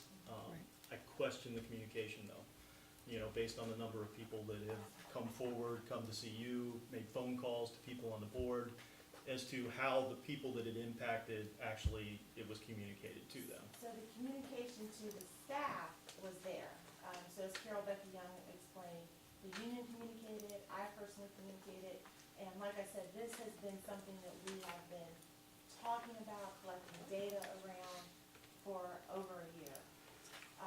The communication to the board, you know, I apologize for not sharing the information sooner, but, you know, I thought that the process sort of would insulate the board from needing to feel like you need to be on the committee or make the decision, because it wasn't one person, it was negotiated and a team of people, you know. So I just have one final question so that the board can be clear. There's a process that's been vetted by the Teachers Association in the event that a supplemental is awarded or granted and the person says, I don't think this is appropriate. Did we ever get to that step? That process has always been in the contract, it remains in the contract, and part of talking to people that feel like, because they hadn't seen that, so they have not seen this schedule, they just know that it's coming and the board's voting on it, and so they're, you know, everyone's anxious and expecting the worst case scenario, and so we explained to them that if you feel that it's unjust or, you know, not fair, then ask for, you know, invoke that clause, ask for a review, and the same committee that created this will then reconsider it. Is there contractual language that supports that process? Yes, it is. Okay. In the contract, and it's always been, and we've used it before. This is just the first time we've done a comprehensive, wide scale. And this was vetted by the Teachers Association? They asked for it. Okay. And the music department started the conversation because they were questioning each other's supplements. Very good. Like, why does the band get more than orchestra? Why does orchestra get less than choir? Why are there 5 of them and 1 of us? This needs to be reviewed. And I think Dave Bell's counsel to me when Mr. Morales Torres left was, this needs to be reviewed. It's out of whack. And we, you know, are getting around to it because we did it through our negotiations process with oversight from our teachers union. That's all I've been. Thank you. Anything further, colleagues? Okay, seeing nothing, Mr. Seymour, would you please call that vote? Mrs. Ruggless? Aye. Mr. Birdie? Aye. Mrs. Kuhn? Nay. Mrs. Miranda? Aye. Motion passes, and we will now move into 9.02. Personnel schedules 9.02, the recommendation is to approve personnel schedules as presented. Schedule A, resignations, effective August 2018. Schedule B, certificated employment. Schedule C, support staff. Schedule D, supplementals. And finally, Schedule E, leaves. Madam President, I'll make a motion to approve the personnel schedules as presented. Second. I have a question. It's been motioned and seconded. Any questions or concerns? Sorry, jumping ahead. I have a question too on the supplementals, and this I've not seen before either. There's something called a contest manager. What does that mean? So we have to identify people who can oversee athletic activities that occur off-site. And so we charge that to people that use our stadiums, and we actually recoup that money. So are you talking about the $35 an hour? Yeah, so that's cost is passed on to people that rent the stadium, rent our facilities, and then we recoup it. So does this include our auditorium as well? We have an auditorium supervisor, and that's on the supplemental. I saw her on there, that's what, but This is separate. so all of these people potentially from, They don't all do it, but they've all been approved to do it, and they all have PhDs. But are these fees that we collect from Yes. someone The coming renter? in to Yes. utilize our Yes, so facilities? we charge $35 to anyone that uses certain facilities, and that cost is paid to these individuals. can anyone apply for this role? No, they have to be selected by the athletic director and approved by the business office, and vetted through HR, as having proper credentials. Anybody can submit an application?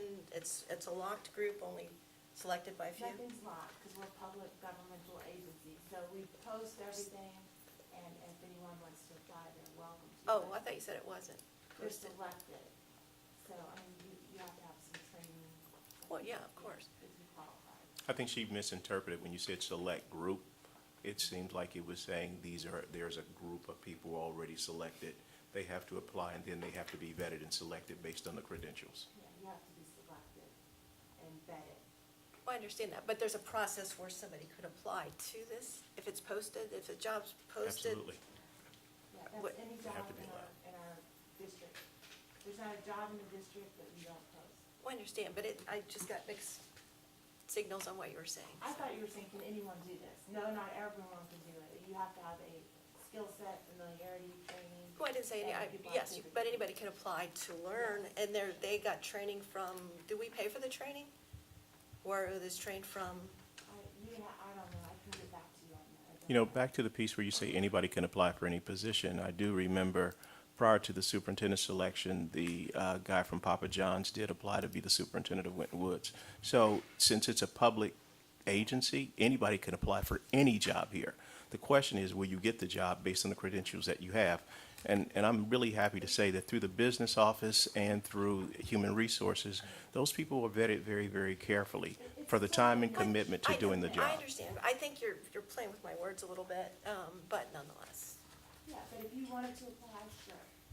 But. Or but the it's- person that would work for that would be employed in the district, that would have access, that could learn, they would have that option as well. Yes, they have to That's- teach them what to do. Well, that's what I'm asking, I've we not don't- seen this I don't before. think we have a training program for contest They kinda managers. have It to tends to be people that are in that world, but I'm sure Mr. Lumpkin would, if you asked him.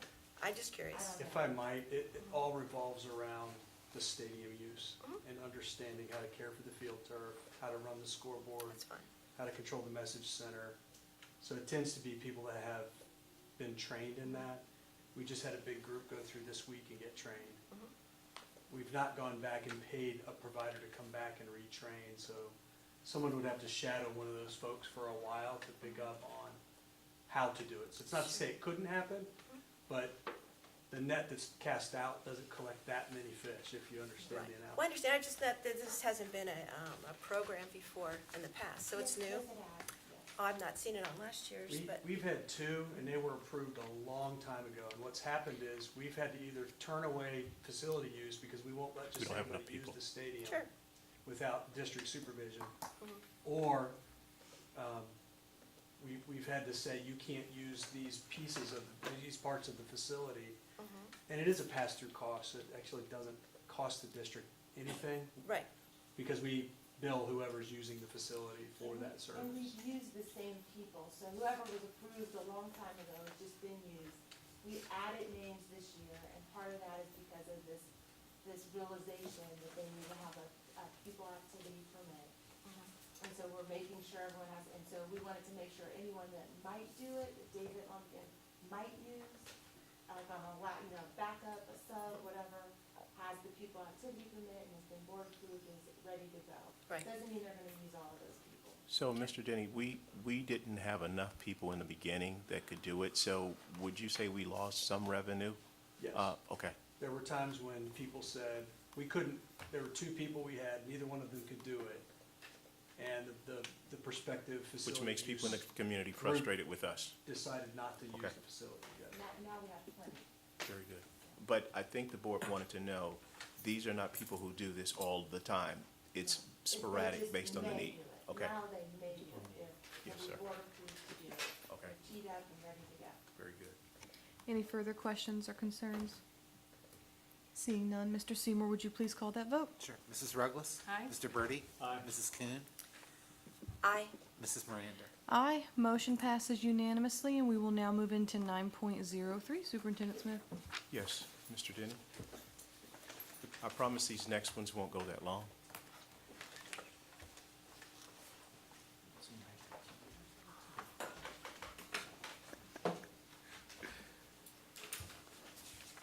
Thank you, Mr. Smith.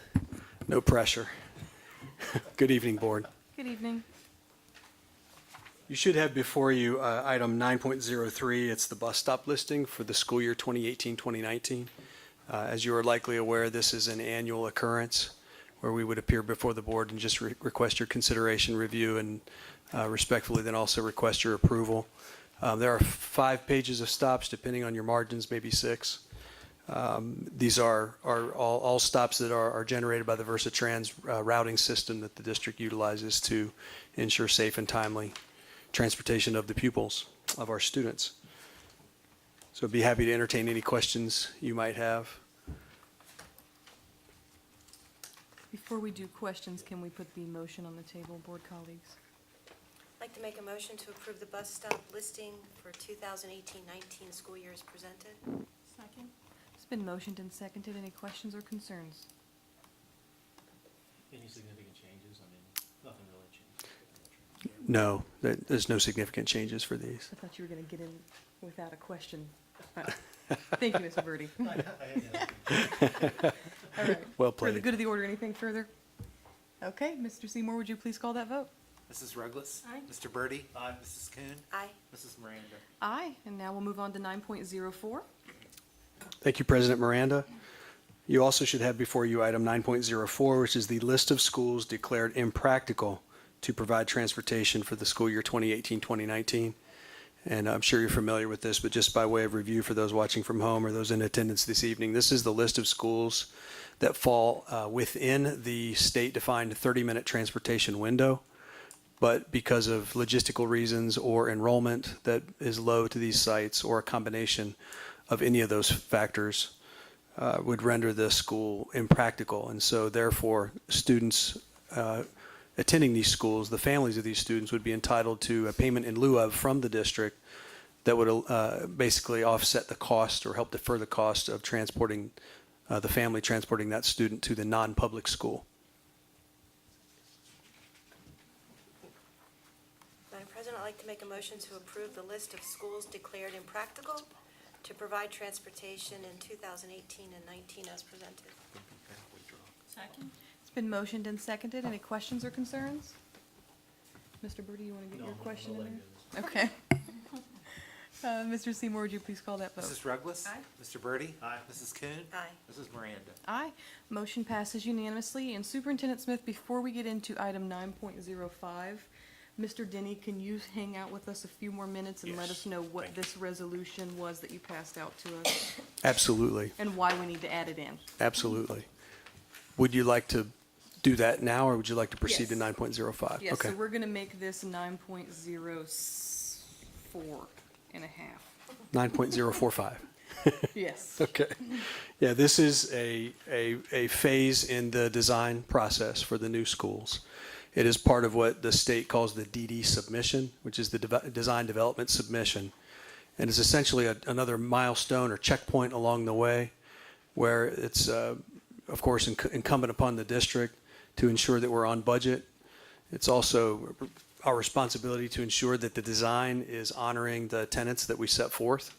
That is the vision that was collectively defined by community stakeholders, staff, administration, and most importantly, students. And so I'm proud to report that as we've continued into this process, we've been able to hold true to those things. We are on budget. That has been challenging, as I've reported to the board at a prior meeting. It's been a challenge with regard to the steel and aluminum tariffs, as well as some soil findings that we had in certain sites where we're building.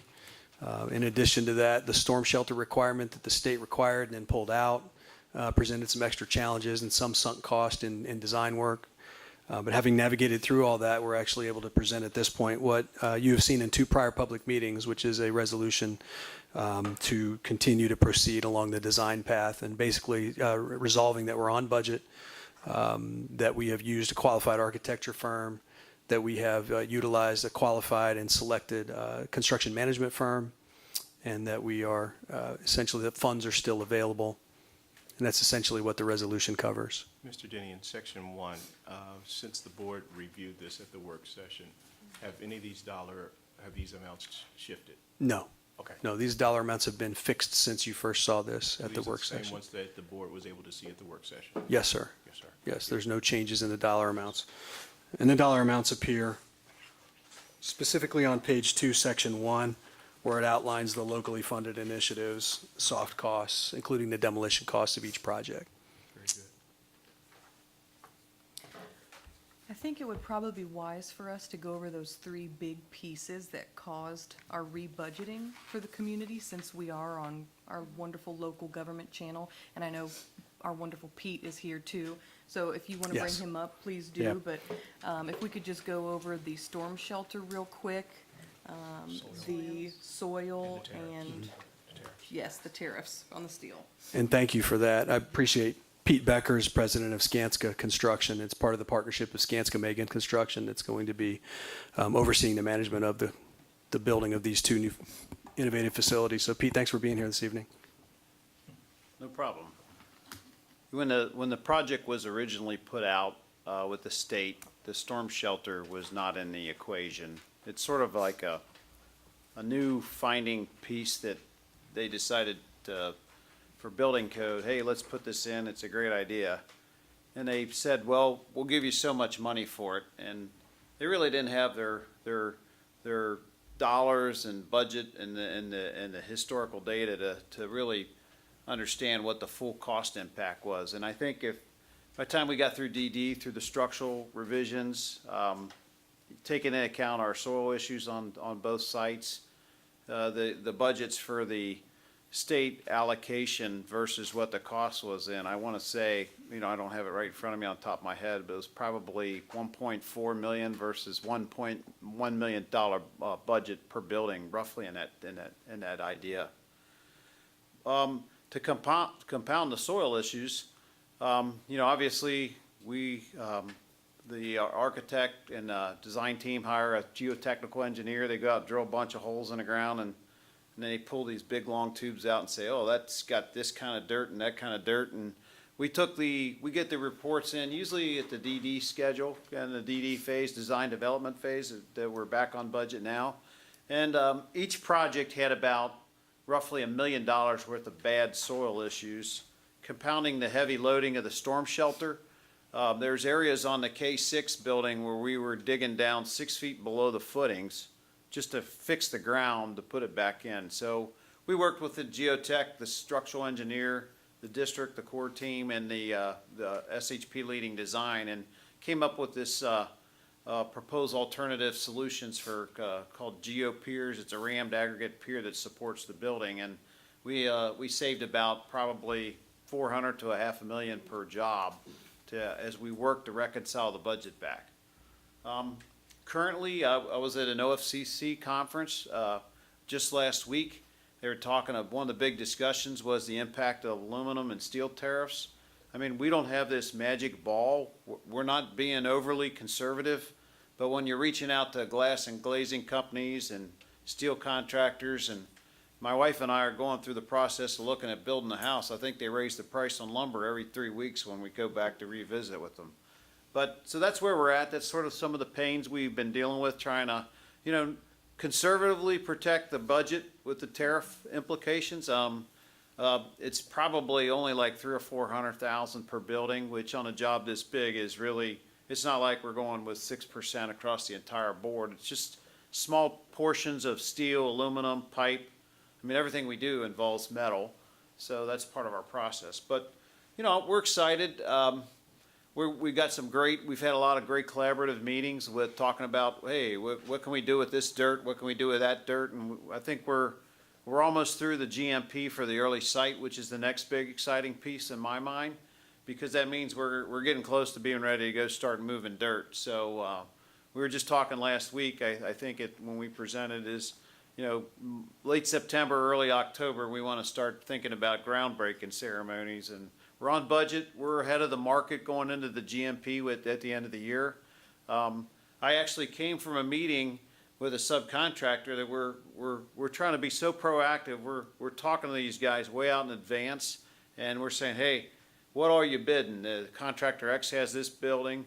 There's another project over down towards P&G that we're keeping a pulse on, that we want to make sure we get guys bidding our jobs instead of theirs, and that's where it gets exciting. So I hope I answered your questions, but real quick to the public, we're dealing with some market volatility. Workforce is at a premium. I just came off finishing up 3 projects for the Northwest schools, and there wasn't a week we didn't have a manpower count on all the carpenters for the drywall finishers, just to make sure we could keep pulse with the schedule. So. To the board, I guess the one thing that we want to make sure, and thank you for your work, none of this is compromising the integrity of the building for our students.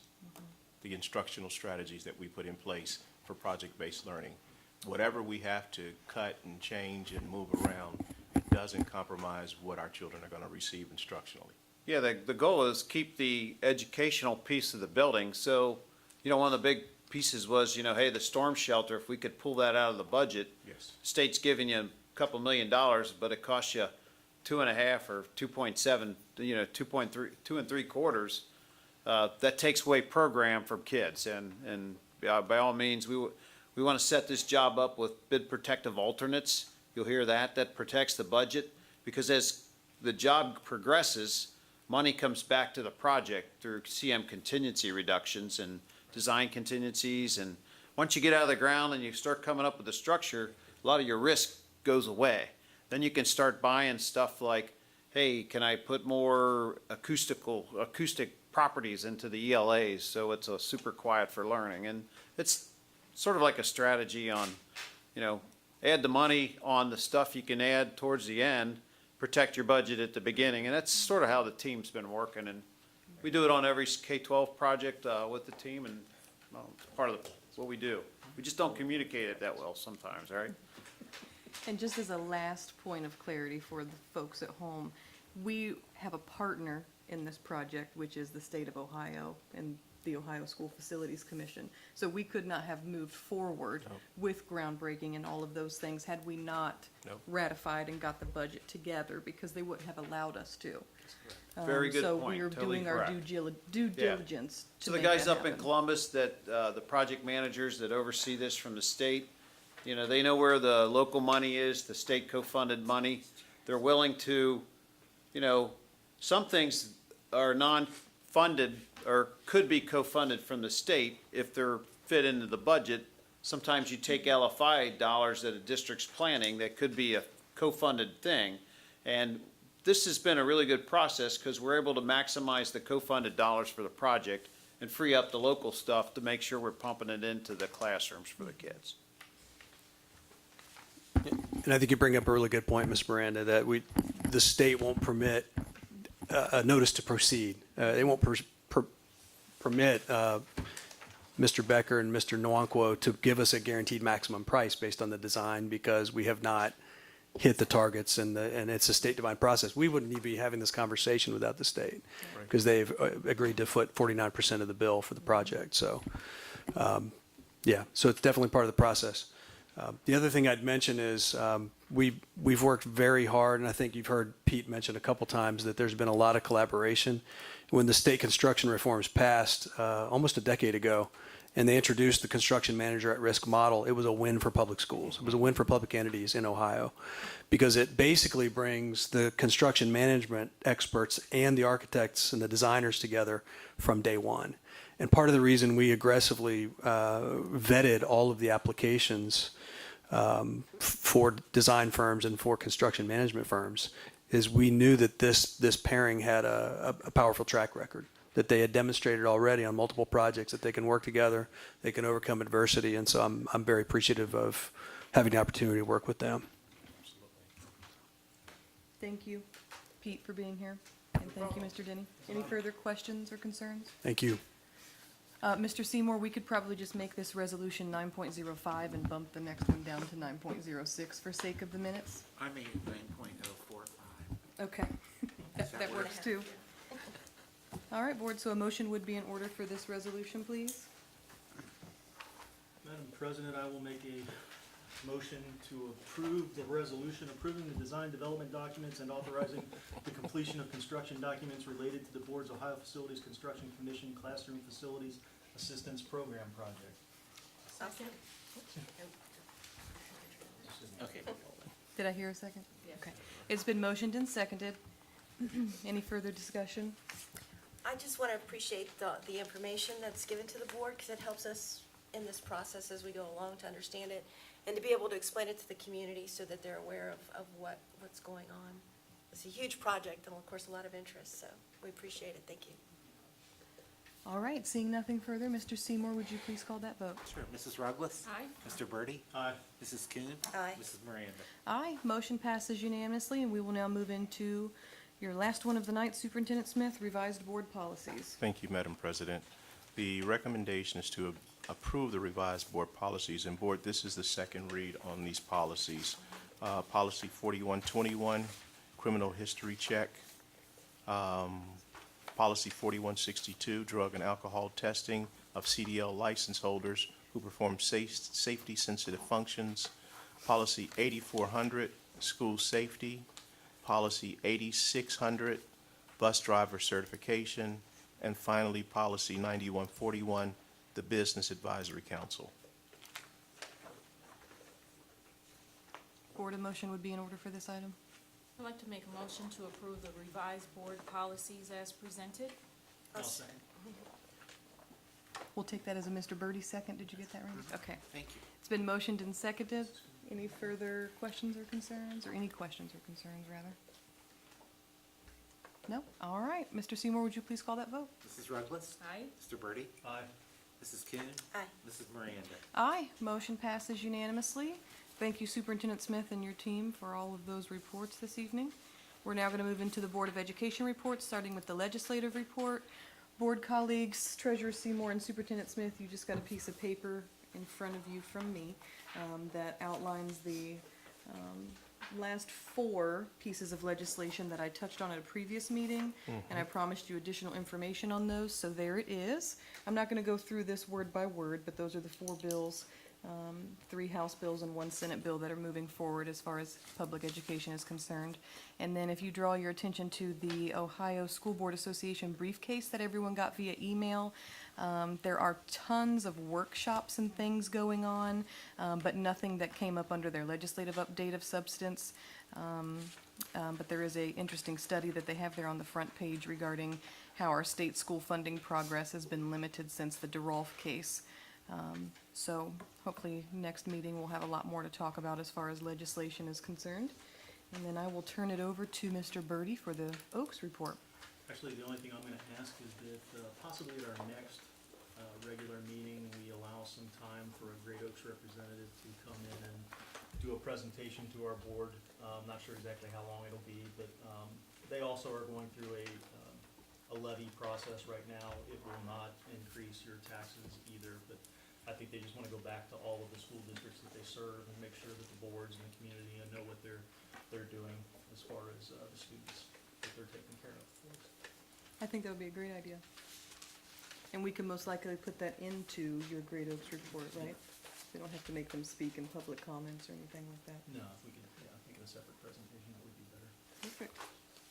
All right, we have no items under item 11 for board motions or recommendations, so we will move right into comments from members of the board. So Mr. Birdie, we'll start with you. Just would to encourage everybody to come out to the State of the Schools address. It's always entertaining. Mr. Smith does a nice job informing the community of what's going on. From a personal perspective, I have my son just recently bought a house in the district, actually lived in an apartment. My grandson attended summer camp, preschool, over at Primary North.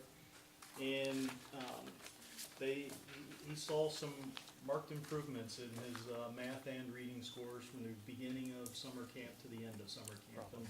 And, I'd just like to point that out, that people are doing a good job and doing some really good work over there, so thank you. Thank you, Mr. Birdie. Mrs. Ruggless? One comment is just that, I continue to work to build some partnerships with some of our local businesses. Mr. Smith and I had an opportunity to reconvene meetings with the University of Cincinnati, who's interested in connecting with Winton Woods, as well as upcoming meetings with Procter & Gamble and Mercy partnership. So just continuing to engage the community and build partnerships to strengthen what this great staff is doing with preparing our students through project-based learning. Thank you, Mrs. Ruggless. Mrs. Kuhn? I very much appreciate all of our district's administrators, our staff, our teachers, our bus drivers. I have a lot of I've heard many good things. From our bus drivers, I got a note that there's one in particular who's just the most outstanding and invigorating, welcomes the student onto the bus. So it's nice to hear those comments from the community over how each of our staff touches their lives. We're all about expanding programs for our students, giving them opportunities, not cutting them. Those are key features that I think the district does very well. And I want to extend the value to all of our staff that what they do is really, really hard, and we appreciate it. Thank you, Mrs. Kuhn. Anything from you, Treasurer Seymour? No, thank you. Superintendent Smith? No. All right, nothing from me other than just to reiterate what Mr. Birdie said, is please come out to the State of the Schools presentation, September 6th, right? Yes. Right here in this room, so a familiar place. We'd 6 to appreciate you 7 coming. p.m. 6 Sure. p.m. to 7-ish? No. No, there's no Okay, ish. There's perfect. 7 p.m. What night is that? That is it a Thursday? I'll probably be there. Yes, that's a Thursday. It's a Thursday. So not this Thursday, but next Thursday. And it would be great for community members to come out specifically too, especially those who are interested in learning more about the levy that will be on your ballot in November. I'm sure the superintendent will touch on that. And the buildings. But as we said, no new taxes, which is a great thing. We had a representative from our Teachers Association earlier, but they're not here anymore, right? Okay, so. She is? Yeah? Oh, okay. Yes, but we do have a representative from OPSI, so if you would like to come up and speak with us this evening, thanks for hanging out the entire night. It's been a long one. Good evening, board members, Mr. Smith and everyone. OC would just like to say we look forward to working with you this school year. And as Ms. Kuhn said, you have great support staff. And thank you for acknowledging us, especially your bus drivers. That's all I want to say is we look forward to working with the board and the other members of Winton Woods this school year. Thank you. Thank you for being here. All right, and we have no need for a closed session, right, colleagues? We did not. Fantastic. So let the record reflect that we are off to a fantastic school year, and we look forward to what's yet to come. Meeting adjourned, and have a great evening.